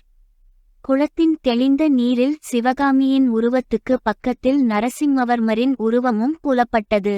அப்போதும் சிவகாமி அவரை திரும்பி பார்க்கவில்லை. வீர சௌந்தரியம் குடிகொண்டு தேஜசுடன் விளங்கிய நரசிம்மரின் நவ யௌவன முகத்தில் இலேசாக புன்னகை அரும்பியது. அவரும் சிவகாமியை நேராக பார்க்காமல் தண்ணீரில் பிரதிபலித்த அவளுடைய முழுமதி முகத்தை உற்று நோக்கினார். சிவகாமி சட்டென்று முகத்தை திருப்பிக் கொண்டு அவளுக்கு இன்னொரு பக்கத்தில் நின்ற மான்குட்டியை பார்த்து, ரதி, இவர் யார், எதற்காக இங்கு வந்தார் என்று கேள் என்றாள். இதை கேட்ட நரசிம்மரின் முகத்தில் புன்னகை மறைந்தது, புருவங்கள் நெறிந்தன. அவரும் ரதியை பார்த்து, ரதி, உன் எஜமானி பரத கண்டத்திலேயே இணையற்ற பரத கலாராணியாகிவிட்டாள் அல்லவா? பழைய சிநேகத்தை நினைவு வைத்திருக்க முடியுமா? இவர் யாரென்று கேட்கத்தான் தோன்றும். இது ஒன்றும் எனக்கு ஆச்சரியமில்லை ரதி என்றார். சிவகாமி ஆத்திரம் நிறைந்த குரலில் கூறினாள், ரதி ஆச்சரியத்தையே அறியாதவரான சக்கரவர்த்தியின் திருக்குமாரருக்கு என்னுடைய 1000 கோடி நமஸ்காரத்தை சொல்லிவிட்டு இதையும் சொல்லு. அவரோ பூமண்டலாதிபதியின் புதல்வர். தேசதேசங்களின் ராஜராஜாக்கள் எல்லாம் தம் திருப்பாதங்களில் விழுந்து வணங்கும் பிரபு. அப்பேற்பட்டவர்க்கும் இந்த ஏழைச் சிற்பியின் மகளுக்கும் சிநேகம் எப்படிச் சாத்தியம்? அந்த எட்டாத பழத்துக்கு ஆசைப்பட்டது என்னுடைய அறிவீனந்தான் என்பதை உணர்ந்து கொண்டேன் ரதி. மாமல்லர் பரிகாசம் தொனித்த குரலில் சொன்னார், ரதி, உன் எஜமானிக்கு ஒரு விஷயத்தை ஞாபகப்படுத்து. பரத சாஸ்திர பண்டிதையான சிவகாமி தேவி இப்போது ஆடரங்கத்தில் நிற்கவில்லை. அபிநயம் பிடிக்கவில்லை. நிருத்தம், நிருத்தியம், ஹஸ்தம் அபிநயம் ஆகியவைகளை கொஞ்சம் ஒதுக்கி வைத்துவிட்டு என்னுடன் சாதாரணமாக பேசச் சொல்லு. இயற்கையில் செவ்வரியோடிய சிவகாமியின் கண்கள் இப்போது கோபத்தினால் கோவைப்பழம்போல் சிவந்தன. ஒரு முக்கிய செய்தி. நான் தான் சிவகாமி பேசுகிறேன். இந்த சேனலை சப்ஸ்கிரைப் செய்து என் கதையை தொடர்ந்து கேளுங்கள். ஆமாம் ரதி, ஆமாம். நான் நடன அரங்கத்தில் நடிக்கும் நாடகக்காரிதான். காஞ்சி சக்கரவர்த்தியின் திருக்குமாரர் எங்கே? ஆயன சிற்பியின் மகள் எங்கே? மாமல்லரின் அருளை பெறுவதற்கு அரண்மனைகளிலும் அந்தப்புறங்களிலும் வளரும் எத்தனையோ ராஜகுமாரிகள் தவங்கிடக்கிறார்கள். அரங்க மேடையில் ஏறி ஆடும் இந்த ஏழை பெண்ணின் ஞாபகம் அவருக்கு எப்படி இருக்கும் என்று சிவகாமி சொன்னபோது அவளுடைய குரல் தழுதழுத்தது. அவளுடைய கண்களில் நீர் துளித்தது. நரசிம்மவர்மர் மனங்கனிந்தவராய் அன்பு ததும்பிய குரலில், சிவகாமி, ஏன் இப்படியெல்லாம் பேசுகிறாய்? இந்த பல்லவ சாம்ராஜ்யத்துக்கு நான் உண்மையில் தலைவனாகும்போது அரங்க மேடையில் சதங்கை ஒலிக்க ஆடும் உன் அழகிய பாதங்களுக்கு அந்த பதவியை அர்ப்பணம் செய்வேன். என் உள்ளம் உனக்கு தெரியாதா என்றார். இதனாலும் சிவகாமியின் மனம் மாறவில்லை. மீண்டும் அவள் மான்குட்டியையே பார்த்தவளாய், ரதி, கதைகளிலும் காவியங்களிலும் புருஷர்களுடைய நயவஞ்சகத்தை பற்றி எவ்வளவோ கேட்டறிந்திருக்கிறேன். ஆனால் அவர்களில் யாரும் காஞ்சி குமார சக்கரவர்த்திக்கு இணையாக மாட்டார்கள் என்றாள். நரசிம்மவர்மருக்கு இப்போது உண்மையாகவே கோபம் வந்ததென்று அவருடைய புருவங்களின் நெருப்பிலிருந்து தெரிந்தது. சிவகாமி, ஏன் இன்றைக்கு இவ்விதம் மாறிப்போயிருக்கிறாய்? எவ்வளவோ ஆசையுடன் நான் உன்னை தேடி வந்தேன். எவ்வளவோ விஷயங்கள் பேச எண்ணியிருந்தேன். நான் வந்ததே உனக்கு பிடிக்கவில்லை என்று தோன்றுகிறது. இதோ போகிறேன் என்று ஓர் அடி எடுத்து வைத்தார். அப்போது சிவகாமி விம்மிய குரலில், ரதி, அவர் போகிறதாயிருந்தால் போகட்டும், ஆனால் குற்றத்தை என் பேரில் சுமத்திவிட்டு போக வேண்டாமென்று சொல்லு என்றாள். நரசிம்மர் மேலே அடி எடுத்து வைக்காமல் நின்று, நான் தான் என்ன குற்றம் செய்துவிட்டேன்? அதைச் சொல்லிவிட்டு கோபித்து கொண்டால் மிகவும் நன்றாயிருக்கும் என்றார். சிவகாமி பெண் சிங்கத்தைப் போல் கம்பீரமாக அவரை திரும்பி பார்த்து, என்னுடைய நடன கலையைப் பற்றி எப்படியெல்லாம் பாராட்டி பேசினீர்கள், எவ்வளவெல்லாம் முகஸ்துதி செய்தீர்கள். அப்படியெல்லாம் பேசிவிட்டு என் அரங்கேற்றத்துக்கு ஏன் வராமல் இருந்தீர்கள் என்று கண்களில் கனல் பறக்க கேட்டாள். நரசிம்மர் கலகலவென்று சிரித்து, இதை முன்னமேயே கேட்டிருக்க கூடாதா? நான் அரங்கேற்றத்துக்கு வரவில்லையென்று உனக்கு யார் சொன்னது? மேல் உப்பரிகையில் என் தாய்மார்களோடு உட்கார்ந்து பார்த்து கொண்டுதான் இருந்தேன். அவர்களுக்கு பரத சாஸ்திர நுட்பங்களைப் பற்றி அவ்வப்போது எடுத்துச் சொல்லிக் கொண்டிருந்தேன். நான் சபையில் நேரில் வந்து உட்கார்ந்தால் ஒருவேளை உன் ஆட்டத்துக்கு பங்கம் விளையுமோ என்று பயந்தேன். அதற்காக இவ்வளவு ஆர்ப்பாட்டமா என்று கேட்டபோது சிவகாமியின் முகத்தில் அதுவரை காணப்படாத மகிழ்ச்சியும் மலர்ச்சியும் தோன்றின. நரசிம்மரை ஆர்வத்துடன் நோக்கி, இதை ஏன் முன்னமே நீங்கள் சொல்லவில்லை என்று கேட்டாள். சொல்வதற்கு நீ இடம் கொடுத்தால்தானே. இன்னும் எவ்வளவோ சொல்ல வேண்டியிருக்கிறது. உன்னுடைய சிம்மாசனத்தில் உட்கார்ந்து பேசலாம் வா என்று கூறி நரசிம்மர் குளக்கரையில் மரத்தடியில் அமைந்திருந்த பலகையை பார்த்தவாறு சிவகாமியின் கரத்தை பிடித்து அழைத்து போக யத்தனித்தார். சிவகாமியோ அவர் பிடித்த கையை சட்டென்று இழுத்துக்கொண்டு மானை போல் துள்ளி கரை மீது ஏறினாள். அவர்கள் இருவரும் சென்று மரத்தடியில் போட்டிருந்த பலகையில் உட்கார்ந்ததை ரதி தலை நிமிர்ந்து பார்த்து கொண்டிருந்தது. இனி நம்முடைய தூது இவர்களுக்கு தேவையில்லை என்பதை தெரிந்து கொண்டதுபோல் அது குளத்தோரமாக கருகரு வென்று வளர்ந்திருந்த பசும் புல்லை மேயச் சென்றது. எங்கள் சேனலை சப்ஸ்கிரைப் செய்ததற்கு நன்றி. தொடர்ந்து வரவிருக்கும் சிவகாமியின் சபதம் வரலாற்றுக் கதையை கேட்டு மகிழுங்கள். அத்தியாயம் 16. திருமணம். பலகையில் உட்கார்ந்த பிறகும் சிவகாமி வேறுபக்கம் முகத்தை திருப்பிக் கொண்டிருப்பதை பார்த்த நரசிம்மர், இன்னும் என்ன கோபம் சிவகாமி?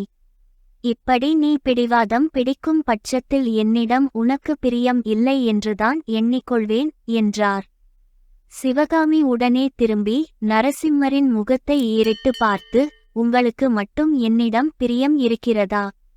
இருந்தால் இந்த 3 நாளாக என்னுடைய ஞாபகம் இல்லாமல் போனதேன் என்று கேட்டாள். இந்த 3 தினங்களாக நானும் உன்னை பார்க்க வரவேணுமென்று துடித்துக் கொண்டுதான் இருந்தேன். ஆனால் முக்கியமான இராஜாங்க வேலைகள் குறுக்கிட்டன. அன்றைக்கு உன்னுடைய அரங்கேற்றத்தை நடுவில் முடிக்கும்படி நேர்ந்தது ஏன் என்று உனக்கு தெரியாதா? பல்லவ சாம்ராஜ்யத்தில் பல வருஷங்களாக இல்லாத பெரிய யுத்தம் வந்திருக்கிறது. இவ்விதம் நரசிம்மர் சொல்லி வந்தபோது சிவகாமி குறுக்கிட்டு, நானும் கேள்விப்பட்டேன். யுத்தம் வந்துவிட்டதே என்று நினைத்து நினைத்து கவலைப்பட்டு கொண்டிருந்தீர்களாக்கும் என்றாள். கவலையா? ஒரு நாளும் இல்லை சிவகாமி. பல்லவ குலத்தில் பிறந்தவர்கள் யுத்தம் வந்துவிட்டதே என்று கவலைப்பட மாட்டார்கள், குதூகலப்படுவார்கள். என் பாட்டனார் சிம்ம விஷ்ணு மகாராஜாவின் காலத்திலிருந்து பல்லவ சாம்ராஜ்யத்தில் யுத்தம் நேரவில்லை. பல்லவ சேனா வீரர்களின் கையில் வேல்களும் வாள்களும் துருப்பிடித்து வந்தன. இப்போது அவற்றுக்கெல்லாம் வேலை வந்திருக்கிறது. போர்க்களத்தில் ஆயிரக்கணக்கில் மின்னிப் பாயும் வேல்களையும் வாள்களையும் கண்டு பயப்படுகிறவன் நான் அல்ல. ஆனால் உன்னுடைய கரிய விழிகளிலிருந்து கிளம்பி பாயும் வாள்களையும் வேல்களையும் கண்டுதான் அஞ்சுகிறேன். சிவகாமி தன்னை மீறி வந்த புன்முறுவலை அடக்கிக் கொள்ள முடியாதவளாய், புருஷர்களே இப்படித்தான் போலிருக்கிறது. சாதுரியமாயும் சக்கரவட்டமாயும் பேசி உண்மையை மறைக்க பார்ப்பார்கள் என்று முணுமுணுத்தாள். ஆனாலும் அந்த வார்த்தைகள் நரசிம்மரின் காதில் விழாமல் போகவில்லை. பழிமேல் பழியாகச் சுமத்திக் கொண்டிருக்கிறாயே, எந்த உண்மையை நான் மறைக்க பார்த்தேன் என்று மாமல்லர் கேட்டார். பின்னே நீங்கள் யுத்தத்துக்கு பயப்படுகிறவர் என்று நான் சொன்னேனா? நீங்கள் வீராதி வீரர், சிம்ம விஷ்ணு மகாராஜாவின் பேரர், மகேந்திர சக்கரவர்த்தியின் குமாரர் என்பதெல்லாம் எனக்கு தெரியாதா? இந்த யுத்தம் வந்ததனால் திருமணம் தடைப்பட்டுவிட்டதே, அதைப்பற்றி கவலைப்படுகிறீர்களாக்கும் என்று தானே சொன்னேன். இவ்விதம் சிவகாமி கூறியபோது அவளுடைய முகத்தில் நாணத்துடன் கோபம் போராடியது. நரசிம்மர் வியப்புடன், சிவகாமி, என்ன சொல்லுகிறாய்? திருமணம் தடைப்பட்டுவிட்டதா? யாருடைய திருமணம் என்று கேட்டார். ஓஹோ, உங்களுக்கு தெரியவே தெரியாது போல் இருக்கிறது. நான் சொல்லட்டுமா? காஞ்சி மாநகரத்தில் மகாராஜாதிராஜதிரிபுவன சக்கரவர்த்தி மகேந்திரவர்ம பல்லவர் இருக்கிறாரோ இல்லையோ, அந்த சக்கரவர்த்திக்கு தேசமெல்லாம் புகழ்பெற்ற மாமல்லர் என்னும் திருக்குமாரர் ஒருவர் உண்டு. அந்த குமார சக்கரவர்த்திக்கு திருமணம் பேசி வருவதற்காக மதுரைக்கும் வஞ்சிக்கும் இன்னும் வட தேசத்துக்கும் தூதர்களை அனுப்ப ஏற்பாடாகி இருந்ததாம். ஒரு முக்கிய செய்தி. நான் தான் சிவகாமி பேசுகிறேன். இந்த சேனலை சப்ஸ்கிரைப் செய்து என் கதையை தொடர்ந்து கேளுங்கள். அப்பேற்பட்ட சமயத்தில் யாரோ ஒரு பொல்லாத அரசன் பல்லவர் ராஜ்யத்துக்குள் படையெடுத்து வரவே கல்யாணத்தை தள்ளி போட வேண்டியதாகிவிட்டது. இதெல்லாம் தங்களுக்கு தெரியாதல்லவா என்றாள் சிவகாமி. நரசிம்மர் கலகல வென்று சிரித்துவிட்டு, இதற்குத்தானா இவ்வளவு பாடுபடுத்தினாய்? நான் பயந்தே போய்விட்டேன். உனக்குத்தான் ஒருவேளை ஆயனர் திருமணம் நிச்சயம் செய்துவிட்டாரோ என்று. அப்படி ஒன்றும் இல்லையே என்றார். சிவகாமி கண்களில் கபட குறும்பு தோன்ற அவரை பார்த்து, ஏன் இல்லை? என் தந்தை கூட அடிக்கடி என் கல்யாணத்தை பற்றி பேசிக்கொண்டுதான் இருக்கிறார். அவரிடம் சிற்ப வேலை கற்றுக்கொள்ளும் கெட்டிக்கார சீடப்பிள்ளை ஒருவனை பார்த்து என்னை மணம் செய்து கொடுக்கப் போகிறாராம் என்றாள். ரொம்ப சந்தோஷம். உன் தந்தை நிஜமாகவே அப்படிச் சொன்னாரா? அவரை உடனே பார்த்து என்னுடைய நன்றியை அவருக்கு தெரிவித்துக் கொள்ள வேண்டும் என்று நரசிம்மர் கூறிய மறுமொழி சிவகாமியை திடுக்கிடச் செய்தது. அவள் தொடர்ந்து கலக்கமுற்ற குரலில், ஆனால் நான் அதற்குச் சம்மதிக்கவில்லை. எனக்கு கல்யாணமே வேண்டாம். நான் புத்த பிக்ஷுனி ஆகப் போகிறேன் என்று அப்பாவிடம் சொல்லி விட்டேன் என்றாள். என்ன, நீயா புத்த பிக்ஷுனி ஆகப் போகிறாய்? ஆயனர் மகளா இப்படி பேசுகிறது? சிவபெருமானும் திருமாலும் உனக்கு என்ன தீங்கைச் செய்தார்கள்? சிவகாமி, நம் திருநாவுக்கரசர் பெருமானின் தேனினும் இனிய சைவ திருப்பாடல்களை நீ கேட்டிருக்கிறாயே. குனித்த புருவமும் கொவ்வை செவ்வாயும் என்ற தெய்வீக பாடலுக்கு அபிநயங்கூட பிடித்தாயே. அப்படியிருந்தும் புத்த பிக்ஷுனி ஆக வேண்டுமென்ற எண்ணம் உன் மனத்தில் எப்படி உதித்தது என்று நரசிம்மர் சரமாரியாய் பொழிந்தார். எனக்கு சிவன் பேரிலும் திருமாலின் பேரிலும் வெறுப்பு ஒன்றுமில்லை. கல்யாணத்தின் பேரிலேதான் வெறுப்பு. புத்த பிக்ஷுனியாகி நான் தேசயாத்திரை செய்யப்போகிறேன் என்று சிவகாமி தலை குனிந்தவண்ணம் கூறினாள். சிவகாமி, அந்த மாதிரி எண்ணமே உனக்கு தோன்றியிருக்கக்கூடாது. மகா மேதாவியான உன் தந்தையின் பேச்சை நீ தட்டலாமா? அவருடைய விருப்பத்தின்படி அவருடைய சீடர்களில் மிகவும் கெட்டிக்காரன் எவனோ அவனை நீ மனம் புரிந்து கொள்ளத்தான் வேண்டும் என்று நரசிம்மர் கடுமையான குரலில் சொன்னார். என்னை எந்த அசட்டு பிள்ளையின் கழுத்திலாவது கட்டி விடுவதில் உங்களுக்கு என்ன அவ்வளவு சிரத்தை? அரண்மனையில் பிறந்து வளர்ந்த அரசிளங்குமரியை நீங்கள் மணந்து கொள்வதை நான் குறுக்கே நின்று தடுக்கவில்லையே என்றாள் சிவகாமி. அவளுடைய கண்களில் நீர் ததும்பி நின்றது. ஜாக்கிரதை சிவகாமி, அசட்டு பிள்ளை என்று யாரைச் சொன்னாய்? உன் தந்தையின் சீடர்களுள் ரொம்ப கெட்டிக்காரன் யார் என்பது உனக்கு தெரியாதா? ஆயனர் எத்தனையோ தடவை குமார சக்கரவர்த்திக்கு சிற்பக்கலை வருவது போல் வேறு யாருக்கும் வராது என்று சொல்லியதில்லையா? ஆயனரின் சீடர்களில் மிகவும் கெட்டிக்காரனுக்கு உன்னை மணம் செய்து கொடுப்பதாயிருந்தால் எனக்குத்தானே கொடுக்க வேண்டும். அதற்காக உன் தந்தைக்கு நான் நன்றி செலுத்த வேண்டாமா என்று நரசிம்மர் கூறியபோது அவருடைய முகத்தில் குறும்பும் குதூகலமும் தாண்டவமாடின. சிவகாமியோ சட்டென்று பலகையிலிருந்து எழுந்து நின்றாள். பிரபு, இந்த ஏழை பெண்ணுக்கு ஏன் வீணாசை காட்டுகிறீர்கள் என்று கூறி மேலே பேச முடியாமல் விம்மி அழத் தொடங்கினாள். நரசிம்மவர்மர் அவளுடைய கரங்களைப் பிடித்து மறுபடியும் பலகையில் தம் அருகில் உட்கார வைத்து கொண்டு, சிவகாமி, என்னை நீ இன்னும் தெரிந்து கொள்ளவில்லையா? இப்படி நீ கண்ணீர் விடுவதை பார்க்கும் போது என்று கூறுவதற்குள் சிவகாமி விம்மிக்கொண்டே, பிரபு, இது ஆனந்த கண்ணீர், துயர கண்ணீர் அல்ல என்றாள். எங்கள் சேனலை சப்ஸ்கிரைப் செய்ததற்கு நன்றி. தொடர்ந்து வரவிருக்கும் சிவகாமியின் சபதம் வரலாற்று கதையை கேட்டு மகிழுங்கள். அத்தியாயம் 17. வேலின் மேல் ஆணை. நரசிம்மர் தமது அங்கவஸ்திரத்தின் தலைப்பினால் சிவகாமியின் கண்ணீரை துடைத்த வண்ணம், நினைக்க நினைக்க ஒரு விஷயம் எனக்கு வியப்பையளிக்கிறது என்று கூறினார். சற்றுமுன் சிவகாமியின் முகத்தை ரதி ஏறிட்டு பார்த்தது போல் இப்போது சிவகாமி நரசிம்மரை ஏறிட்டு பார்த்தாள். அது என்ன வியப்பான விஷயம் என்னும் கேள்வியை அவளுடைய கண்களின் நோக்கும் புருவங்களின் நெரிப்பும் கேட்பன போல தோன்றின.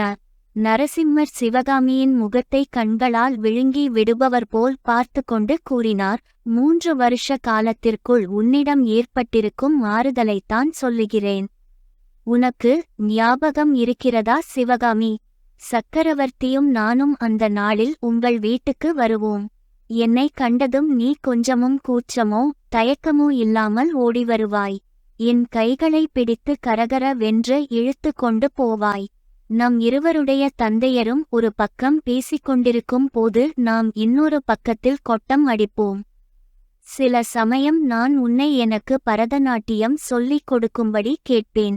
நீ சொல்லிக் கொடுக்க முயல்வாய், எனக்கு நன்றாய் வராது. அதைக் கண்டு நீ கலகலவென்று சிரிப்பாய். உன்னுடைய முல்லைப்பல் வரிசையை பார்த்து நான் மதிமயங்கி நிற்பேன்.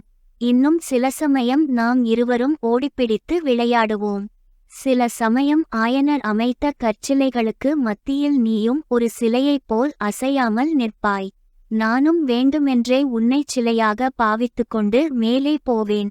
உன்னுடைய சிரிப்பின் ஒலியை கேட்ட பிறகு திரும்பி பார்த்து உன்னை பிடித்துக் கொள்வேன்.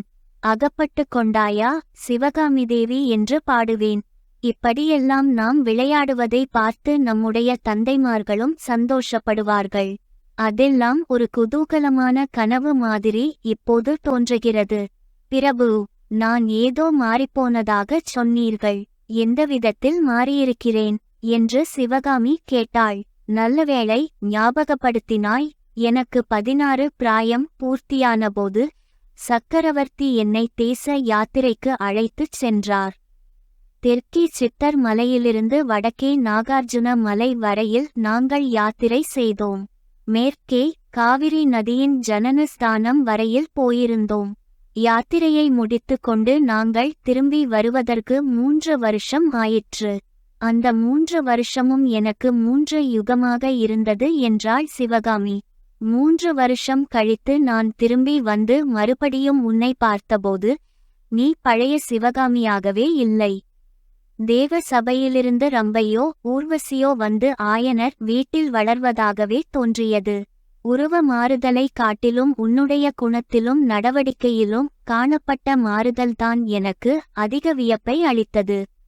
என்னை கண்டதும் நீ முன்போல் ஆர்வத்துடன் ஓடிவந்து வரவேற்கவில்லை, கலகலப்பாக பேசவில்லை, தூண் மறைவில் மறைந்து கொண்டு நின்றாய்.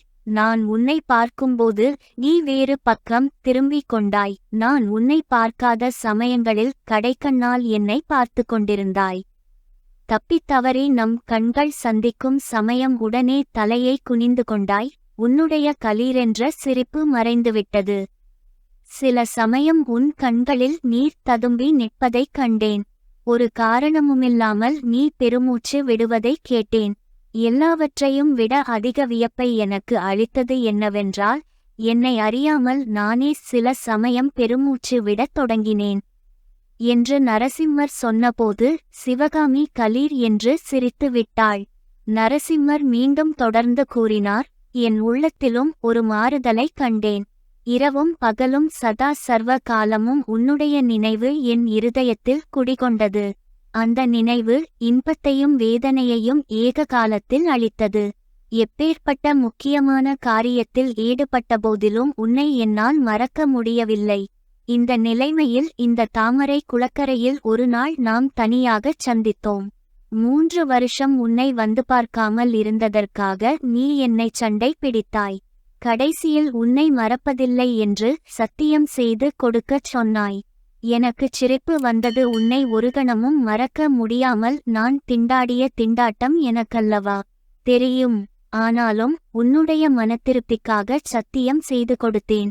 அதன் பிறகு இன்றுதான் நாம் இந்த குளக்கரையில் சந்திக்கிறோம். ஒருவேளை நீ இங்கு இருக்க மாட்டாயா என்ற ஆசையினால் வந்தேன். வந்து பார்த்தால் நீ இங்கே இருக்கிறாய். நம்முடைய உள்ளங்கள்தாம் எப்படி ஒத்திருக்கின்றன என்று சொல்லி நரசிம்மர் நிறுத்தினர். இவ்வளவெல்லாம் சொன்னீர்கள். நான் முதலில் கேட்ட கேள்விக்கு மட்டும் மறுமொழி சொல்லவில்லை என்றாள் சிவகாமி. என்ன கேள்வி அது? தயவு செய்து ஞாபகப்படுத்தினால் நல்லது என்றார் மாமல்லர். மதுரைக்கும் வஞ்சிக்கும் திருமண தூதர்களை அனுப்புவதாக இருந்த விஷயந்தான். நரசிம்மர் லேசாகச் சிரித்துவிட்டு, அது உண்மைதான். மகனுக்கு கல்யாணம் செய்ய வேண்டுமென்று எந்த தாயாருக்குத்தான் எண்ணமில்லாமலிருக்கும்? என் தாயாருடைய ஏற்பாடு அது. ஆனால் நான் சக்கரவர்த்தியிடம் என் மனநிலையை தெரியப்படுத்த சந்தர்ப்பத்தை எதிர்நோக்கிக் கொண்டிருந்தேன். அதற்குள் இந்த யுத்தம் வந்து அதற்கு அவசியமே இல்லாமல் செய்துவிட்டது என்று கூறினார். பிரபு, எனக்கு என்னவோ நிம்மதி இல்லை. 3½ வருஷத்துக்கு முன்பு இருந்தது போல் நாம் இருவரும் குழந்தைகளாகிவிடக் கூடாதா என்று தோன்றுகிறது. சிவகாமி, மறுபடியும் குழந்தைகள் ஆவதற்கு ஒரு நாளும் சம்மதிக்க மாட்டேன்.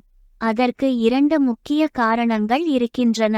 முதலாவது, தேவி சிவகாமியை பார்த்த பிறகு குழந்தை சிவகாமியை நான் விரும்ப முடியாது. இரண்டாவது காரணம், சக்கரவர்த்தி இப்போதே நான் போர்க்களம் போவதற்கு ஆட்சேபிக்கிறார். நான் குழந்தையாயிருந்தால் சம்மதிப்பாரா? பிரபு, தாங்கள் கூட உண்மையாகவே போர்க்களம் போவீர்களா என்று சிவகாமி கவலையுடன் கேட்டாள். அவசியம் போவேன். என் தந்தையுடன் அதைப்பற்றி தான் 3 நாளாக வாதம் செய்து கொண்டிருக்கிறேன். 100 வருஷ காலமாக அந்நியர்கள் காலடி வைக்காத பல்லவ சாம்ராஜ்யத்தில் இன்று சளுக்கர்கள் படையெடுத்திருக்கிறார்கள். அவர்களை துவம்சம் செய்து புத்தி புகட்ட வேண்டாமா? பிரபு, அதற்கு பல்லவ சைனியங்கள் இல்லையா? படைத்தலைவர்கள் இல்லையா? தாங்கள் ஏன் போக வேண்டும்? பல்லவ சைனியங்கள் அந்நியர்களை எதிர்த்து வீர போர் புரியும்போது நான் என்ன செய்வதாம்? அரண்மனையில் உட்கார்ந்து அறுசுவை உண்டி அருந்தி அந்தப்புற மாதர்களுடன் சொக்கட்டான் ஆடிக்கொண்டிருக்கட்டுமா? அப்படி நான் இருந்தால் ஆயனர் மகளின் காதலுக்கு பாத்திரம் ஆவேனா? சிவகாமி கூறினாள். பிரபு, தாங்கள் போர்க்களம் போவதை தடுப்பவள் நானல்ல. தாராளமாய்ச் சென்று பகைவர்களை வென்று வாகைமாலை சூடி வாருங்கள். ஆனால் என்ன? என்னுடைய கோரிக்கையை பரிகாசம் செய்யக்கூடாது. இல்லை சிவகாமி, சொல்லு. வள்ளியம்மைக்கு சுப்பிரமணியர் சத்தியம் செய்து கொடுத்தது போல் உங்கள் கையிலுள்ள வேலின் மேல் ஆணை வைத்து சொல்லுங்கள், போர்க்களத்திலும் என்னை மறப்பதில்லையென்று. நரசிம்மர் புன்முறுவல் செய்து, இவ்வளவுதானே? என்னை மறந்துவிடுங்கள் என்று நீ ஆணையிடச் சொன்னாலும் என்னால் முடியாது. மறக்காமலிருப்பதற்கு எத்தனை தடவை வேணுமானாலும் செய்கிறேன். இதோ என்று வேலை தூக்கி பிடித்தவர் சட்டென்று தயங்கி நின்றார். பிரபு, ஏன் தயங்குகிறீர்கள்? அதற்குள்ளே மனம் மாறிவிட்டதா என்றாள் சிவகாமி. இல்லை சிவகாமி, இல்லை. இந்த வேல் என்னுடையதில்லையே. இன்னொருவருடைய வேலின்மேல் ஆணையிடலாமா என்றுதான் நான் யோசிக்கிறேன். உங்களுடைய வேல் இல்லையா? பின் யாருடையது? அரங்கேற்றத்தன்று மதயானையின் மேல் வேல் எறிந்து ஆயனரையும் உன்னையும் தப்புவித்தானே, அந்த வீர வாலிபனுடையது. அந்த மகாவீரனை நேரில் கண்டு அவனிடம் கொடுக்க வேண்டுமென்று வைத்திருக்கிறேன். அப்புறம் அந்த வாலிபனை நீங்கள் பார்க்கவே இல்லையா என்று சிவகாமி கேட்டாள். 3 நாளாக நாடு நகரமெல்லாம் தேடுகிறோம், அவன் மட்டும் அகப்படவில்லை. பிரபு, அவன் இருக்குமிடம் சொன்னால் எனக்கு என்ன தருவீர்கள் என்று கேட்டாள் சிவகாமி. அவன் இருக்குமிடம் உனக்கு தெரியுமா? சீக்கிரம் சொல் சிவகாமி. உனக்கு என்னையேதான் கொடுத்திருக்கிறேனே, வேறு என்ன தரப்போகிறேன்? அந்த வாலிபன் இப்போது எங்கள் வீட்டில் இருக்கிறான். நரசிம்மர் துள்ளி எழுந்து, என்ன சொல்லுகிறாய் சிவகாமி? உங்கள் வீட்டுக்கு அவன் எப்படி வந்தான் என்று கேட்டார். முன்னே உங்களிடம் சொன்னேனல்லவா, ஒரு புத்த பிட்சு அடிக்கடி வந்து அப்பாவையும் என்னையும் வடநாட்டுக்கு வரும்படி அழைத்து கொண்டிருக்கிறார் என்று. அந்த நாகநந்தி அடிகள்தான் அழைத்து கொண்டு வந்தார். ஆஹா, சக்கரவர்த்தி கூறியது உண்மையாயிற்று. சிவகாமி, அதோ கேள் என்றார் நரசிம்மர். தூரத்தில் பேரிகை முழக்கம், சங்கநாதம், குதிரைகளின் காலடிச் சத்தம் கலந்து கேட்டன. யார்? சக்கரவர்த்தியா என்றாள் சிவகாமி. ஆம், சக்கரவர்த்திதான் வருகிறார். நான் போய்ச் சக்கரவர்த்தியுடன் சேர்ந்து கொள்கிறேன். நீயும் சீக்கிரம் வீடு வந்துவிடுவாயல்லவா? குறுக்கு வழியாக வந்துவிடுவேன். பிரபு, தாங்கள் போர்க்களம் போவதற்கு முன்னால் இங்கே மறுபடியும் வருவீர்களா? அவசியம் வருகிறேன். உன் கருவிழிகளில் மின்னும் வேல்களின் மீது ஆணை என்று சொல்லிவிட்டு நரசிம்மர் திரும்பி பார்த்து கொண்டே விரைந்து சென்று குதிரை மீதேறினார். அவர் போவதை மலர்ந்த முகத்துடன் பார்த்து கொண்டு நின்ற சிவகாமி குதிரை காட்டுக்குள் மறைந்ததும் வீட்டை நோக்கி விரைந்து நடந்தாள். வீட்டிலிருந்து வந்தபோது அவளுடைய நடையில் காணப்படாத மிடுக்கும் குதூகலமும் இப்போது காணப்பட்டன. ரதியை அவள் மறந்து சென்றாலும் அவள் போவதை பார்த்துவிட்டு ரதி பின்தொடர்ந்து துள்ளி ஓடிற்று. எங்கள் சேனலை சப்ஸ்கிரைப் செய்ததற்கு நன்றி. தொடர்ந்து வரவிருக்கும் சிவகாமியின் சபதம் வரலாற்றுக் கதையை கேட்டு மகிழுங்கள். அத்தியாயம் 18. முத்துமாலை. பழந்தமிழ் நாட்டு மன்னர்களுக்குள்ளே ஒப்புயர்வு அற்றவரும் தமது இணையில்லாத புகழை என்றும் அழியாத வண்ணம் கல்லிலே செதுக்கி வைத்தவருமான மகேந்திர பல்லவ சக்கரவர்த்தியை அன்றொரு நாள் இரவில் யுத்தச் செய்தி வந்த அவசரத்தில் மதயானையின் வெறியினால் நிகழ்ந்த தடபுடலுக்கு மத்தியில் நேயர்களுக்கு அறிமுகப்படுத்தினோம். எத்தகைய சாமானிய குறுநில மன்னர்களையும் கூட அந்தந்த இராஜாங்க கவிகள் புத்தியிலே பிருகஸ்பதி என்றும் வித்தையிலே சரஸ்வதி என்றும் அழகிலே மன்மதன் என்றும் வீரத்திலே அர்ஜுனன் என்றும் கொடையிலே கர்ணன் என்றும் வர்ணிப்பதுண்டு. இந்த வர்ணனையெல்லாம் மகேந்திர சக்கரவர்த்தியின் விஷயத்தில் உண்மையிலேயே பொருந்துவதாயிருந்தது. மகேந்திரவர்மர் ஆஜானுபாகுவான தோற்றமுடையவர். அவருடைய கம்பீரமான முகத்தில் பல 100 வருஷங்களாக வாழையடி வாழையாக வந்த ராஜகுலத்தின் வீர கலையோடு சிறந்த கல்வி ஆராய்ச்சியினாலும் கலை பயிற்சியினாலும் ஏற்படும் வித்யாதேஜஸும் பிரகாசித்தது. காஞ்சி நகரின் பிரசித்தி பெற்ற பொற்கொல்லர்கள் சித்திர விசித்திர வேலைப்பாடுகளுடன் செய்த கிரீடம், குண்டலம், வாகுவலயம், வீரக்கழல் முதலிய ஆபரணங்கள் அவர் தரித்திருந்தார். அவருடைய விசாலமான வீர லக்ஷ்மி குடிகொண்ட மார்பை விதவிதமான வர்ணங்களுடன் பிரகாசித்த நவரத்தின மாலைகள் அலங்கரித்தன. அபூர்வ அழகும் நயமும் மென்மையும் வாய்ந்த பட்டு பீதாம்பரங்களை உற்பத்தி செய்வதில் அந்த நாளிலேயே காஞ்சி நகரம் பெயர் பெற்றிருந்தது. அத்தகைய பீதாம்பரங்களை மகேந்திர சக்கரவர்த்தி அழகு பொருந்த அணிந்தபோது அவை அதிக சோபை பெற்று விளங்கியதாக நெசவு கலைஞர்கள் பெருமிதத்துடன் கூறினார்கள்.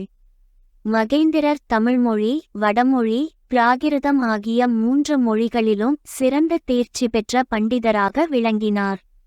வடக்கே தக்ஷசீலம் முதல் தெற்கே கன்னியாகுமரி வரையில் உள்ள பண்டிதர்கள் மகா ரசிகரான மகேந்திர சக்கரவர்த்தியிடம் தங்களுடைய புலமையை காட்டி பரிசு பெறும் பொருட்டு காஞ்சி நகரில் வந்து மொய்த்தவண்ணம் இருந்தார்கள். அன்றைக்கு 500 வருஷங்களுக்கு முன்னால் வடநாட்டில் உஜ்ஜயினி நகரத்தில் அரசு செலுத்தி காளிதாசன் முதலிய மகா கவிகளை ஆதரித்த சந்திரகுப்த விக்கிரமாதித்யருக்கு பிறகு பண்டிதர்களுக்கும் கவிஞர்களுக்கும் கற்பக விருட்சமாக விளங்கியவர் காஞ்சி மகேந்திர சக்கரவர்த்திதான் என்பது வெகுஜன வாக்காயிருந்தது. சித்திரம், சிற்பம் ஆகிய கலைகளில் சக்கரவர்த்தி ஆர்வங்கொண்டிருந்ததோடல்லாமல் அவற்றை நன்றாக பயின்று அந்தந்த கலையில் வல்லவர்களாயிருந்த கலைவாணர் எல்லாரும் பார்த்து வியக்கும்படியான தேர்ச்சியும் பெற்றிருந்தார். சிற்பத்துறையில் மகேந்திரனின் அதிசயமான கற்பனை திறனைக் கண்டு வியந்து சிற்பசாஸ்திர பண்டிதர்கள் அவருக்கு விசித்திர சித்தர் என்ற பட்டத்தை வழங்கியிருந்தார்கள். அவ்விதமே சித்திரக்கலை வல்லவர்களிடம் சித்திரக்கார புலி என்னும் பட்டத்தை சக்கரவர்த்தி பெற்றிருந்தார். மத்தவிலாச பிரகசனம் என்னும் ஹாஸ்ய நாடகத்தை வடமொழியில் இயற்றி மத்தவிலாசர் என்னும் பட்டத்தை அடைந்தார். சங்கீத சாஸ்திரத்தை கரை கண்டிருந்த ருத்ராசாரியாரிடம் அவர் சங்கீத கலை பயின்று 7 நரம்புகள் உடைய பரிவாதினி என்னும் வீணையை அபூர்வமாய் கையாளும் திறமை பெற்றிருந்தார். தாள வகைகளிலே சங்கீர்ண ஜாதி தாளத்தை அதிசயமாக கையாளும் வல்லமை காரணமாக சங்கீர்ண ஜாதி பிரகரணர் என்ற பட்டம் அவருக்கு அளிக்கப்பட்டிருந்தது. மகேந்திரர் இளம் பிராயத்தில் சமண மதத்தில் ஈடுபட்டிருந்து பிற்காலத்தில் சிவபக்தி செல்வரான பிறகு எந்த மதத்தையும் துவேஷிக்காதவராய் தமது சாம்ராஜ்யத்தில் இருந்த சைவர், வைஷ்ணவர், பௌத்தர், சமணர், சாக்தர் ஆகிய சகல மதத்தினரையும் தர்மம் தவறாமல் பரிபாலித்து வந்தபடியால் குணபரர் என்ற சிறப்பு பெயரும் அவருக்கு ஏற்பட்டிருந்தது. திருவதிகை ஸ்தலத்தில் அவருடைய கொடையினால் கட்டப்பெற்ற சிவாலயத்துக்கு குணபரேஸ்வரம் என்ற பெயர் வழங்கிற்று. மகேந்திர சக்கரவர்த்திக்கு முற்பட்ட சுமார் 300 வருஷ காலத்தில் வடநாட்டிலிருந்து பண்டிதர்களும் கவிகளும் சமண முனிவர்களும் புத்த பிட்சுக்களும் இடைவிடாமல் தென்னாட்டின் மீது படையெடுத்து வந்து காஞ்சி நகரில் வித்யா பீடங்களை ஏற்படுத்தி வந்தார்கள். இக்காரணத்தினால் நமது வரலாறு நிகழ்ந்த காலத்தில் தமிழகத்தில் சமஸ்கிருதமும் பிராகிருதமும் மிக்க பிரபலமடைந்து செந்தமிழ் மொழியின் சிறப்பை ஓரளவு மங்கச் செய்திருந்தன என்பதையும் நேயர்கள் தெரிந்து கொள்ளுதல் அவசியமாகும். திருநாவுக்கரசர் முதலிய சைவ நாயன்மார்களும் பொய்கையார் முதலிய வைஷ்ணவ ஆழ்வார்களும் பக்தி சுவை சொட்டும் பாடல்களை பொழிந்து தெய்வத்தமிழ் மொழியை மீண்டும் சிம்மாசனம் ஏறச் செய்த மகோன்னத காலம் தமிழகத்தில் அப்போதுதான் ஆரம்பமாகியிருந்தது. எனவே மகேந்திர சக்கரவர்த்தியின் பட்டங்கள் பெரும்பாலும் வடமொழியில் இருப்பதன் காரணத்தை நேயர்கள் ஊகித்து அறியலாம். மகாராஜாதிராஜா, பூமண்டலாதிபதி, திரிபுவன சக்கரவர்த்தி, மத்தவிலாச, விசித்திர சித்த, சங்கீர்ண ஜாதி பிரகரண சித்திரக்கார புலி, குணபரரான மகேந்திர பல்லவ சக்கரவர்த்தியை இத்தனை நேரம் ஆயனர் வீட்டு வாசலிலேயே நிறுத்தி வைத்துவிட்டதற்காக வாசகர்களின் மன்னிப்பை கோருகிறோம். அவ்விதம் நாம் அந்த மன்னர் பெருமானை நிறுத்தி வைத்துவிட்ட போதிலும் ஆயனச் சிற்பியார் அவரை வரவேற்று உபசரிப்பதில் சிறிதும் காலம் தாழ்த்திவிடவில்லை. சக்கரவர்த்தியின் வருகையை அறிவித்த பேரிகை ஒலி வெகு தூரத்தில் கேட்டபோதே ஆயனர் பரபரப்புடன் வீட்டுவாசலுக்கு வந்து அவரை வரவேற்க ஆயத்தமாக நின்றார். குதிரையிலிருந்து இறங்கும்போதே சக்கரவர்த்தி பெருமான், ஆயனரே, அன்றிரவு சுகமாக வந்து சேர்ந்தீர்களா? சிவகாமி சௌக்கியமா? என்று கேட்டுக்கொண்டே இறங்கினார். ஆயனர் முன்னால் ஓர் அடி சென்று கும்பிட்டு, சுகமாக வந்து சேர்ந்தோம். சிவகாமிதான் 3 நாளாக அவ்வளவு சௌக்கியம் இல்லாமலிருந்தாள் என்பதற்குள் மகேந்திர பல்லவர், அப்படியா? இப்போது எப்படி இருக்கிறாள் என்று கவலை குரலில் கேட்டார். இன்று சற்று பாதகமில்லை என்றார் ஆயனர். எல்லோரும் வீட்டுக்குள் சென்றார்கள். சக்கரவர்த்தி வரும் சமயங்களில் அமர்வதற்காகவே ஆயனர் ஓர் அழகிய கல்சிம்மாசனத்தை அமைத்திருந்தார். அந்த சிம்மாசனத்தில் மகேந்திரர் அமர்ந்ததும் ஆயனர் சிவகாமிக்குச் சமிக்ஞை செய்ய அவள் அருகில் நெருங்கி வந்து சக்கரவர்த்திக்கு நமஸ்கரித்தாள். அப்போது ஆயனர், பெருமானே, அரங்கேற்றம் நடுவில் தடைப்பட்ட காரணத்தினால் குழந்தை உற்சாகம் இழந்திருக்கிறாள். அவளுடைய சௌக்கிய குறைவுக்கு அதுதான் காரணம். ரசிக சிரோமணியான தாங்கள்தான் அவளுக்கு ஆசி கூறி உற்சாகப்படுத்த வேண்டும் என்றார். ஆயனரே, உமது குமாரி அன்றைக்கு நடனமாடியதாகவே எனக்கு தோன்றவில்லை. நடன கலையே ஓர் உருவம் எடுத்து வந்து ஆடியதாகவே தோன்றியது என்றார் மகேந்திரர். சங்கீர்ண ஜாதி தாளத்தை உபயோகப்படுத்தி ஓர் ஆட்டம் கற்பித்திருந்தேன், அதை ஆட முடியாமல் போய்விட்டது என்று ஆயனர் ஏமாற்றமான குரலில் கூறினார். ஆம், இன்னும் என்னவெல்லாமோ விந்தைகள் வரப்போகின்றன என்று எனக்கு தெரிந்துதான் இருந்தது. நடுவில் எழுந்து போக நேர்ந்ததில் எனக்கு ஏற்பட்ட வருத்தத்தை சொல்லி முடியாது. அவ்வளவு முக்கியமான செய்தியாயிராவிட்டால் போயிருக்க மாட்டேன் என்றார் சக்கரவர்த்தி. நானும் கேள்விப்பட்டேன் பிரபு. நமது ராஜ்யத்துக்குள்ளே அந்நியர்கள் படையெடுத்து வந்திருக்கிறார்களாமே. என்ன தைரியம், என்ன துணிச்சல் அவர்களுக்கு என்று ஆயனர் உண்மையான ஆத்திரத்துடன் கூறினார். அந்த துணிச்சலுக்கு தகுந்த தண்டனையை அவர்கள் அடைவார்கள். ஆயனரே, பல வருஷ காலமாக பல்லவர் ராஜ்யத்துக்குள் பகைவர் படைகள் நுழைந்ததில்லை. நான் போர்க்களத்தை கண்ணால் காண வேண்டும் என்பதற்காக என் தந்தை என்னை இலங்கையில் நடந்த போருக்கு அனுப்பி வைத்தார். ஆனால் நரசிம்மனுக்கோ இங்கேயே போர்க்களத்தை பார்க்கும்படியான பாக்கியம் நேரிட்டிருக்கிறது. வாதாபி அரசன் புலிகேசி பெரும் படைகளை திரட்டிக் கொண்டு படையெடுத்து வருகிறான். நாமும் பெரும் பலம் திரட்டி கடும்போர் செய்ய வேண்டியிருக்கும். ஆனால் ஒரு விஷயம் சொல்லுகிறேன், நமது ராஜ்யத்தில் சளுக்கர் படையெடுத்ததனால் எனக்கு உண்டாகும் கோபத்தை காட்டிலும் சிவகாமியின் அரங்கேற்றம் தடைப்பட்டதுதான் அதிக கோபத்தை உண்டாக்குகிறது. இந்த குற்றத்துக்கு தகுந்த தண்டனையை அவர்கள் அனுபவித்தே தீர வேண்டும் என்றார். இதை கேட்ட ஆயனர் பெருமையினால் பூரித்தவராய் அருகில் தலை குனிந்தவண்ணம் நின்ற சிவகாமியை அருமையுடன் நோக்கினார். சக்கரவர்த்தி மேலும் கூறினார், அரங்கேற்றத்தன்று நான் என்னவெல்லாமோ திட்டம் போட்டிருந்தேன். அதெல்லாம் ஒன்றும் முடியாமல் போயிற்று. சபையிலே செய்திருக்க வேண்டிய சன்மானத்தை இங்கேயாவது செய்யலாமென்று உத்தேசித்திருக்கிறேன். அதற்கு ஆட்சேபனை ஒன்றுமில்லையே. இவ்விதம் சொல்லிக்கொண்டு சக்கரவர்த்தி தம் கையிலிருந்த இரத்தின பையிலிருந்து அழகான இரட்டை வடமுத்துமாலையை எடுத்தார். அப்போது ஆயனர், பெருமானே, தங்கள் திருக்கரத்தினால் கொடுக்கும்போது எங்கே கொடுத்தால் என்ன? சிவகாமி, உன் பாக்கியமே பாக்கியம். இந்த பரத கண்டத்திற்குள்ளே சகல கலைகளின் நுட்பங்களையும் நன்குணர்ந்தவரான விசித்திர சித்த மகாபிரபு உன்னுடைய கலைத் திறமையை மெச்சி உனக்குச் சன்மானம் அளிக்கப் போகிறார் என்று கூறிச் சமிக்ஞை செய்யவும் சிவகாமி முன்னால் வந்து சக்கரவர்த்தியை பணிவுடன் வணங்கி கரங்களை நீட்டினாள். மகேந்திரர் முத்துமாலையை எடுத்துச் சிவகாமியின் நீட்டிய கரங்களில் வைத்தபோது, அடடா, இதென்ன மீண்டும் அபசகுனம்! மாலை அவள் கையிலிருந்து நழுவி கீழே தரையில் விழுந்துவிட்டதே. ஆயனரின் முகம் சட்டென்று சுருங்கியது. மகேந்திர பல்லவருடைய திடசித்தங்கூடச் சிறிது கலங்கிவிட்டதாக அவருடைய புருவங்களின் நெருப்பிலிருந்து தெரிந்தது. சிவகாமியின் மனத்திலும் ஏதேனும் துணுக்கம் ஏற்பட்டிருக்குமோ என்னவோ நமக்குத் தெரியாது. ஆனால் அடுத்த கணத்தில் அவளுடைய முகம் மலர்ந்ததை பார்த்தால் அவளுடைய உள்ளமும் மலர்ந்திருக்க வேண்டுமென்று நிச்சயமாக தெரிந்தது. கீழே விழுந்த முத்துமாலையை அந்த கணத்திலேயே குமார சக்கரவர்த்தி சட்டென்று குனிந்து எடுத்தார். எடுத்த மாலையை சிவகாமியின் நீட்டிய கரங்களில் அவர் வைக்க, சிவகாமி அதை ஆர்வத்துடன் வாங்கி கண்களில் ஒத்திக்கொண்டு கழுத்திலும் அணிந்து கொண்டாள்.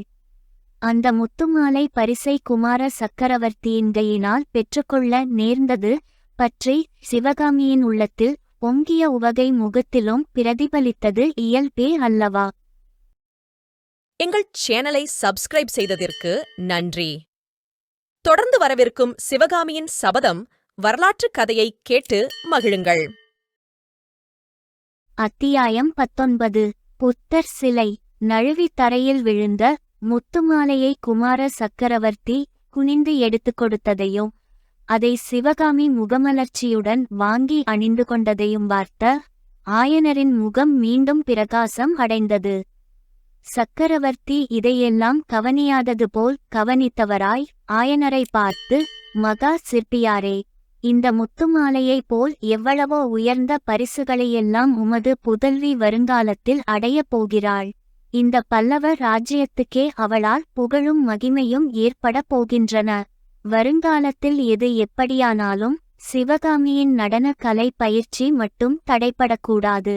அவளுக்கு எவ்விதத்திலும் உற்சாக குறைவு நேரிடாமல் நீர் பார்த்து கொள்ள வேண்டும் என்று சொன்னார். ஆயனர், பல்லவேந்திரா, தாங்களும் குமார சக்கரவர்த்தியும் உற்சாகப்படுத்துவதற்கு இருக்கும்போது சிவகாமிக்கு உற்சாக குறைவு ஏன் ஏற்படப் போகிறது? எனக்குத்தான் என்ன கவலை என்று சொல்ல மகேந்திர பல்லவர் கூறினார். அப்படியில்லை ஆயனரே. இந்த யுத்தம் காரணமாக நானும் குமார சக்கரவர்த்தியும் சில காலம் இவ்விடம் வரமுடியாமலும் உங்களை பார்க்க முடியாமலும் போகலாம். அதனாலே உங்கள் இருவருடைய கலை பணிக்கும் எந்தவிதமான குந்தகமும் ஏற்படக்கூடாது. சிவகாமி புத்த பிக்ஷுனியாக விரும்புவதாகச் சற்று முன்னால் சொன்னீரல்லவா? ஒரு விதத்தில் அது பொருத்தமானதுதான். சிவகாமி சாதாரணமான பெண் அல்ல. மற்ற பெண்களைப் போல் உரிய பருவத்தில் இல்வாழ்க்கையை மேற்கொண்டு அற்ப சுகங்களில் காலம் கழிக்க பிறந்தவளல்ல. பெண்ணாய் பிறந்தவர்களில் லட்சத்திலே ஒருவருக்குத்தான் இப்பேற்பட்ட கலை உணர்ச்சி ஏற்படும். அதை போற்றி வளர்க்க வேண்டும். சம்சார வாழ்க்கையை பொறுத்தவரையில் சிவகாமி தன்னை பிக்ஷுனியாகவே நினைத்து கொள்ளலாம். தெய்வீகமான நடனக்கலைக்கே அவள் தன்னை அர்ப்பணம் செய்து கொள்ள வேண்டும். இந்த மொழிகளை கூறியபோது மகேந்திரபல்லவரின் மனத்திலே என்ன இருந்தது என்பது நமக்கு தெரியாது. ஆனால் அவருடைய மொழிகள் அங்கிருந்த 3 பேருடைய உள்ளங்களிலும் வெவ்வேறு விதமான உணர்ச்சிகளை உண்டாக்கியிருக்க வேண்டுமென்பது அவர்களுடைய முகபாவ மாறுதல்களிலிருந்து நன்கு தெரிந்தது. ஆயனர் தமது உள்ள கிளர்ச்சியை வார்த்தைகளினாலே வெளியிட்டார். பிரபு, என்னுடைய மனத்தில் உள்ளதை அப்படியே தாங்கள் கூறிவிட்டீர்கள். இல்வாழ்க்கையை மேற்கொண்டு குழந்தை குட்டிகளை பெற்று வளர்ப்பதற்கு எத்தனையோ லட்சம் பேர் இருக்கிறார்கள். இந்த அபூர்வமான தெய்வக்கலையை பயின்று வளர்ப்பதற்கு அதிகம் பேர் இல்லைதானே? இவ்விதம் ஆயனர் சொல்லிக்கொண்டே சிவகாமியை திரும்பி பார்த்து, சக்கரவர்த்தியின் பொன்மொழிகளை கேட்டாயா குழந்தாய் என்றார். சிவகாமியின் முகமானது அச்சமயம் கீழ்த்தரச் சிற்பி அமைத்த உணர்ச்சியற்ற கற்சிலையின் முகம்போல் இருந்தது. எத்தனையோ விதவிதமான உள்ளப்பாடுகளையெல்லாம் முகபாவத்திலே, கண்ணிமையிலே, இதழ்களின் மடிப்பிலே அற்புதமாக வெளியிடும் ஆற்றல் பெற்றிருந்த சிவகாமி அச்சமயம் தன் சொந்த மனோநிலையை முகம் வெளியிடாதபடி செய்வதில் அபூர்வ திறமையை காட்டினாள் என்றே சொல்ல வேண்டும். ஆனால் நரசிம்மவர்மர் அபிநய கலையில் தேர்ச்சி பெறாதவரானபடியால் சக்கரவர்த்தியின் வார்த்தைகளை கேட்டதும் அவருடைய முகம் சிவந்தது, இதழ்கள் துடித்தன. மற்றவர்கள் கவனியாத வண்ணம் உடனே அவர் திரும்பி பக்கத்தில் இருந்த சிலைகளையும் சித்திரங்களையும் பார்ப்பவர் போல் இவரிடமிருந்து பெயர்ந்து அப்பால் சென்றார். சக்கரவர்த்தியும் தாம் இத்தனை நேரம் வீற்றிருந்த சிற்ப சிம்மாசனத்திலிருந்து எழுந்து, சிற்பியாரே, எவ்வளவோ முக்கியமான அவசர வேலைகள் எனக்கு இருக்கின்றன. இருந்தாலும் இங்கு வந்துவிட்டால் எல்லாம் மறந்து விடுகிறது.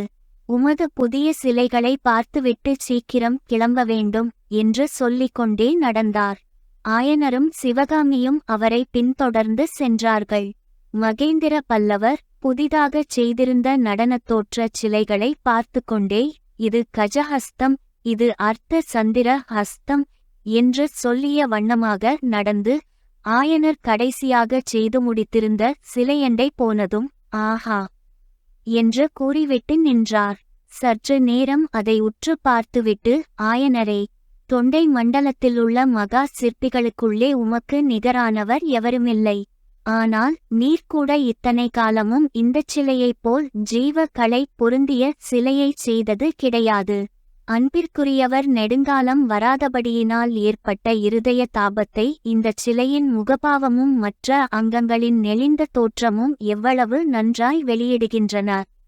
கண்களும் கண்ணிமைகளும் புருவங்களும் கூட அல்லவா நம்மோடு வார்த்தையாடுகின்றன. ஆயனரே, சிவகாமியின் அரங்கேற்றத்துக்கு பிற்பாடு இந்தச் சிலையை பூர்த்தி செய்திருக்கிறீர் இல்லையா என்று கேட்டார். ஆம் பெருமானே, இன்று காலையில்தான் பூர்த்தி செய்தேன். சிவகாமி பெரிய மனது செய்து இன்றைக்கு எனக்காக மறுபடியும் ஆடி அபிநயம் பிடித்தாள். மகேந்திரர் மந்தஹாசத்துடன் சிவகாமியை பார்த்துவிட்டு, சிற்பியாரே, வரத சாஸ்திரத்தை தொகுத்து எழுதிய முனிவர் 7 வகை புருவ அபிநயம் என்றுதானே சொல்லியிருக்கிறார்.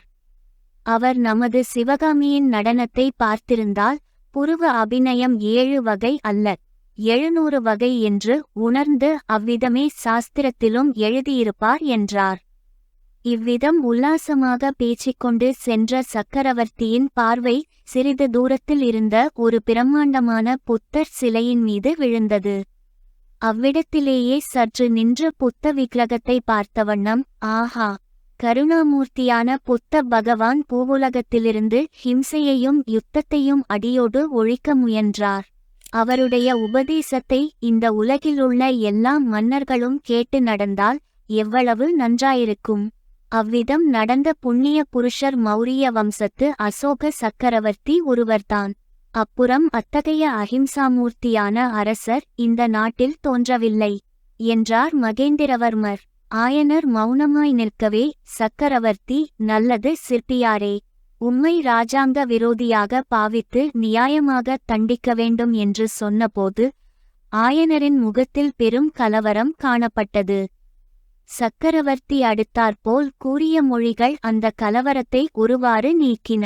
ஆமாம், இங்கு வந்துவிட்டு உடனே திரும்ப வேண்டும் என்று எண்ணியிருந்த என்னை இத்தனை நேரம் இங்கே தங்கும்படி வைத்துவிட்டீர் அல்லவா? அதனால் எவ்வளவு காரியங்கள் தடைப்பட்டுவிட்டன. போகட்டும், இந்த தடவை உம்மை மன்னித்து விடுகிறேன் என்று கூறி ஹாஸ்யநகைப்புடன் மகேந்திரர் வாசலை நோக்கி நடந்தார். மற்றவர்கள் அவரை தொடர்ந்து சென்றார்கள். வீட்டு வாசற்படியை தாண்டியதும் சக்கரவர்த்தி ஆயனரை திரும்பி பார்த்து கூறினார், ஆயனரே, உம்முடைய சிற்பத் திருக்கோயிலுக்கு மீண்டும் நான் எப்போது வருவேனோ தெரியாது. ஆனால் ஒன்று சொல்லுகிறேன், பூர்வீகமான இந்த பல்லவ சாம்ராஜ்யத்துக்கு ஒரு காலத்தில் அழிவு நேர்ந்தாலும் நேரலாம். பெருமானே, ஒரு நாளும் இல்லை, அப்படிச் சொல்ல வேண்டாம் என்று ஆயனர் அலறினார். கேளும் சிற்பியாரே, உலகத்தில் இதற்குமுன் எத்தனையோ சாம்ராஜ்யங்கள் இருந்திருக்கின்றன, மறைந்திருக்கின்றன. ஹஸ்தினாபுரம் என்ன, பாடலிபுத்திரம் என்ன, உஜ்ஜயினி என்ன, இவையெல்லாம் இப்போது இருந்த இடம் தெரியவில்லை. அதுபோல் இந்த பல்லவ சாம்ராஜ்யத்துக்கும் ஒரு நாள் முடிவு ஏற்படலாம். ஆனால் உம்முடைய கலாசாம்ராஜ்யத்துக்கு ஒரு காலத்திலும் அழிவு கிடையாது. தெய்வ தமிழ்மொழியும் தமிழகமும் உள்ள வரையில் உம்முடைய சிற்ப சாம்ராஜ்யமும் நிலை பெற்றிருக்கும். அப்போது ஆயனர் உணர்ச்சி ததும்பிய குரலில், பிரபு, என்னைப்போல் 1000 சிற்பிகள் தோன்றுவார்கள், மறைவார்கள். எங்களுடைய பெயர்களும் மறைந்தொழிந்து போகும். ஆனால் இந்த நாட்டில் சிற்ப சித்திர கலைகள் உள்ளவரைக்கும் தங்களுடைய திருப்பெயரும் குமார சக்கரவர்த்தியின் பெயரும் சிரஞ்சீவியாக நிலைத்து நிற்கும் என்றார். அந்த மகா சிற்பியின் வாக்கு எவ்வளவு உண்மையான வாக்கு! மாமல்லபுரத்தை ஒரு சொப்பன உலகமாகச் செய்த தமிழ்நாட்டு மகா சிற்பிகளின் பெயர்கள் உண்மையில் மறைந்து போய்விட்டன. ஆனால் மகேந்திர பல்லவர், நரசிம்ம பல்லவரின் பெயர்கள் சரித்திரத்தில் இடம் பெற்று இன்றைக்கும் சிரஞ்சீவி பெயர்களாய் விளங்குகின்றன அல்லவா? சக்கரவர்த்தியும் அவருடைய குமாரரும் தத்தம் குதிரை மீது ஏறிக்கொண்டார்கள். மகேந்திரர் குதிரை மேல் இருந்தபடியே ஆயனரை மறுபடியும் நோக்கி, பார்த்தீரா, வெகு முக்கியமான விஷயத்தை மறந்துவிட்டேன். நான் வடக்கே கிளம்புவதற்கு முன்னால் மாமல்லபுரத்தில் நடக்க வேண்டிய வேலைகளைப் பற்றி ஆலோசித்து முடிவு செய்ய வேண்டும். நாளை பிற்பகல் நீர் துறைமுகத்துக்கு வரவேண்டும் என்றார். ஆக்ஞை பிரபு, வந்து சேருகிறேன் என்றார் ஆயனர். போகும் குதிரைகளை பார்த்து கொண்டு ஆயனரும் சிவகாமியும் வீட்டு வாசலில் நின்றார்கள். மகேந்திர பல்லவர் ஆயனர் வீட்டு வாசலுக்கு வந்ததிலிருந்து அவர் திரும்பி குதிரை மீதேறிய வரையில் அவரும் ஆயனரும் சம்பாஷணை நடத்தினார்களே தவிர குமார நரசிம்மராவது சிவ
எங்கள் சேனலை சப்ஸ்கிரைப் செய்ததற்கு நன்றி. தொடர்ந்து வரவிருக்கும் சிவகாமியின் சபதம் வரலாற்றுக் கதையை கேட்டு மகிழுங்கள். அத்தியாயம் 20. அஜந்தாவின் ரகசியம். சற்று நாம் பின்னால் சென்று சிவகாமி மனச்சோர்வுடன் மான்குட்டியை அழைத்து கொண்டு தாமரை குளத்தை நோக்கி போன பிறகு ஆயனர் வீட்டில் என்ன நடந்தது என்பதை கொஞ்சம் கவனிக்க வேண்டும். தம் அருமை மகளைப் பற்றி புத்த பிக்ஷு சிறிது விரசமாக பேசியது ஆயனருக்கு பிடிக்கவில்லை. எனவே பிக்ஷுவிடம் அவர் பேசுவதை நிறுத்திவிட்டு பரஞ்சோதியை பார்த்து, தம்பி, உனக்கு என்னால் ஆகவேண்டிய உதவி ஏதாவது இருந்தால் சொல்லு என்றார். நாவுக்கரசர் மடத்தில் சேர்ந்து கல்வி பயிலும் நோக்கத்துடன் காஞ்சிக்கு வந்தேன் ஐயா. சிற்பக்கலை கற்றுக்கொள்ளும் விருப்பமும் இருக்கிறது. தங்களைக் கண்டு தங்கள் கட்டளைப்படி நடந்து கொள்ள வேண்டுமென்று மாமா எனக்குச் சொல்லி அனுப்பினார். ஓலையில் எல்லாம் விவரமாக எழுதியிருந்தார் என்றான் பரஞ்சோதி.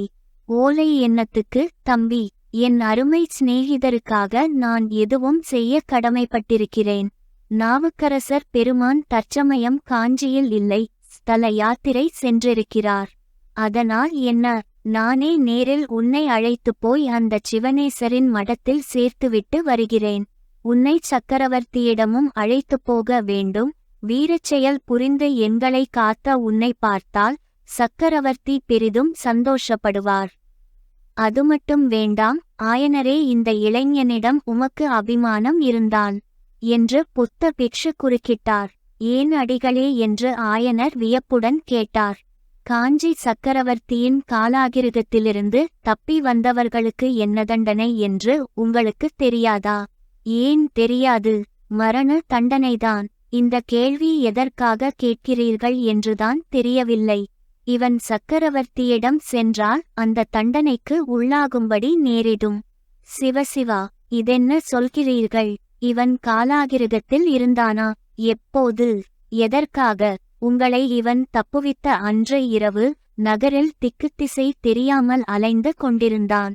இவனை ஒற்றன் என்பதாகச் சந்தேகித்து நகர்காவலர்கள் சிறையில் அடைத்துவிட்டார்கள். அடடா! அப்புறம் அன்றிரவு இவன் சிறையிலிருந்து தப்பிவிட்டான். எப்படி தப்பினான்? கூரை வழியாக வெளியே வந்துவிட்டான்.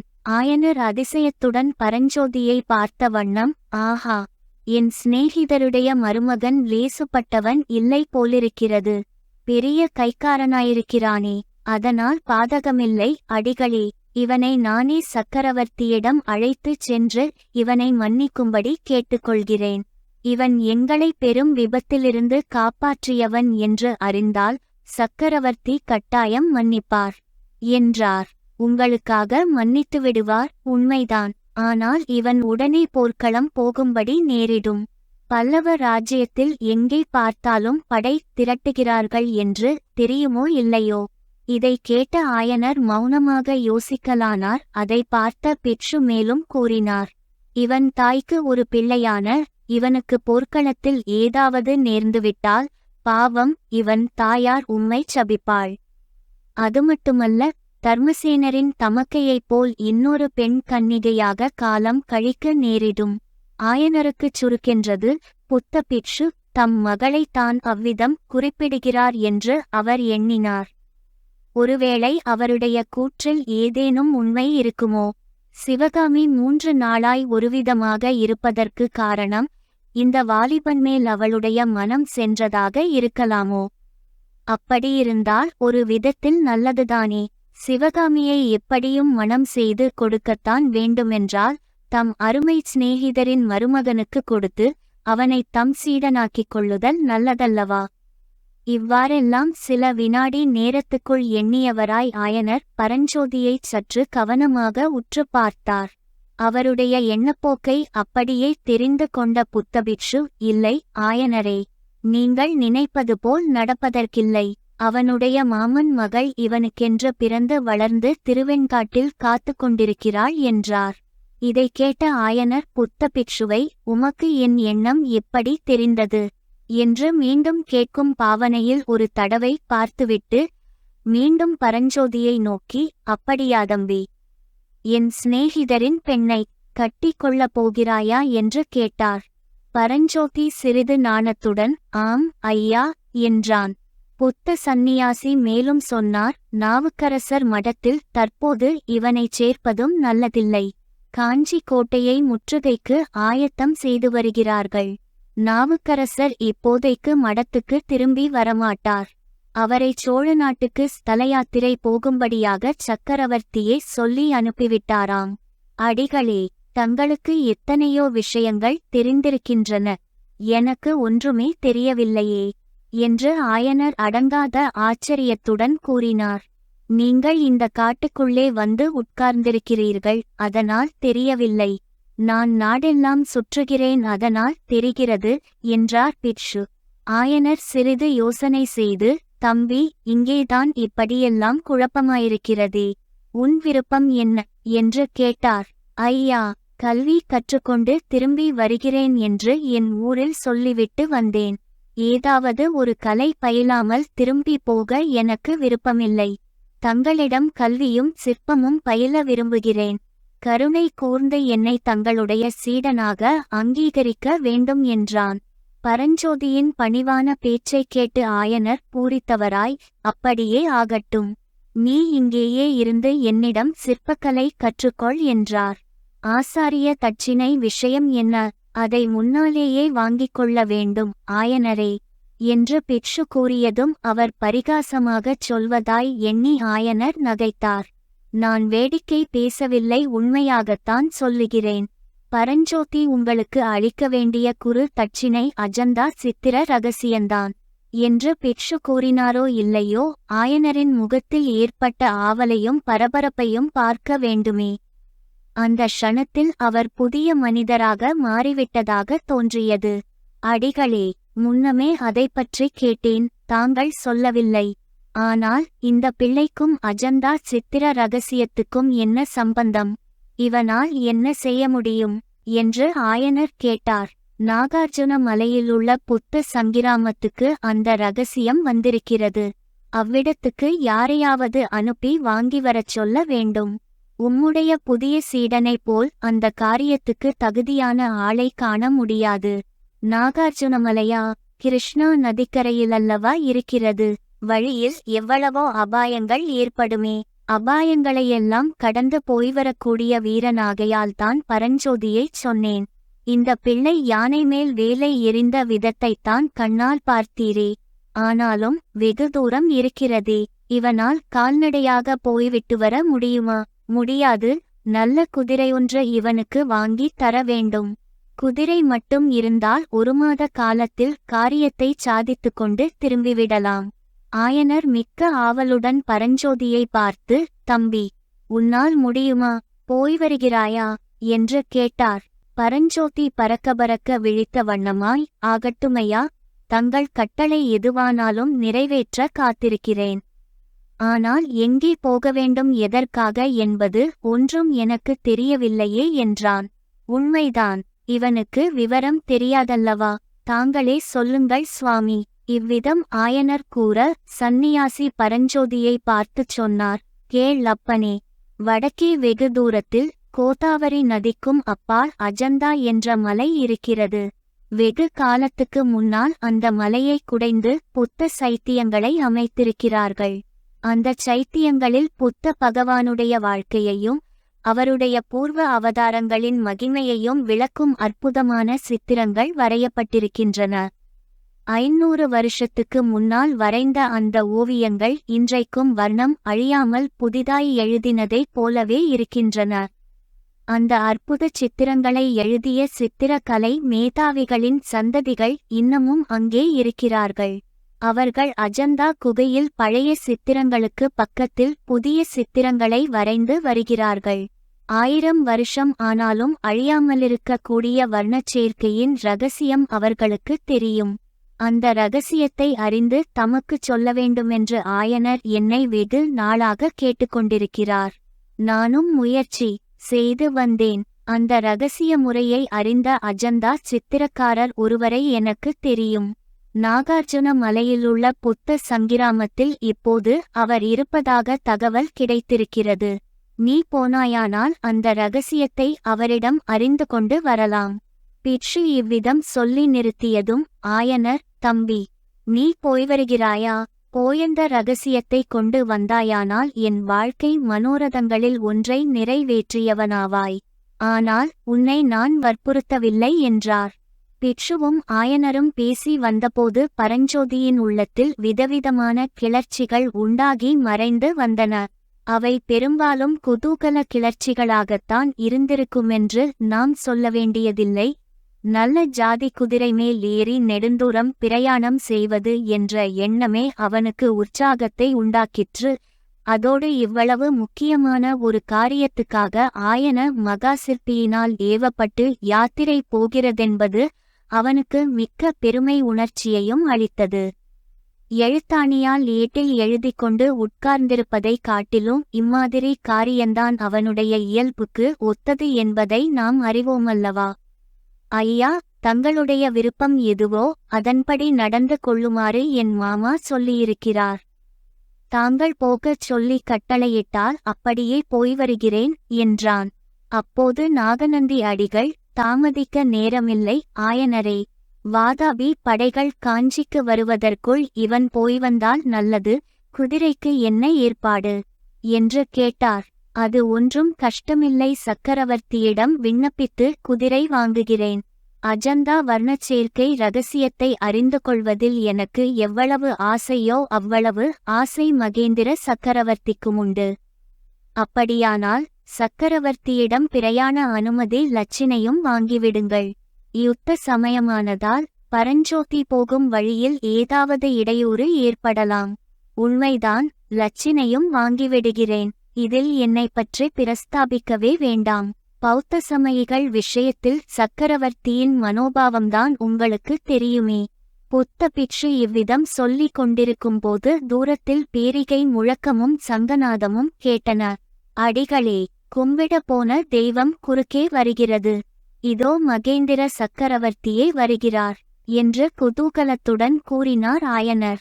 நாகநந்தி அடிகளின் கடுகடுப்பான முகத்தில் புன்னகை தோன்றியது. அவர் சிறிது யோசித்த வண்ணமாய் அங்குமிங்கும் பார்த்தார்.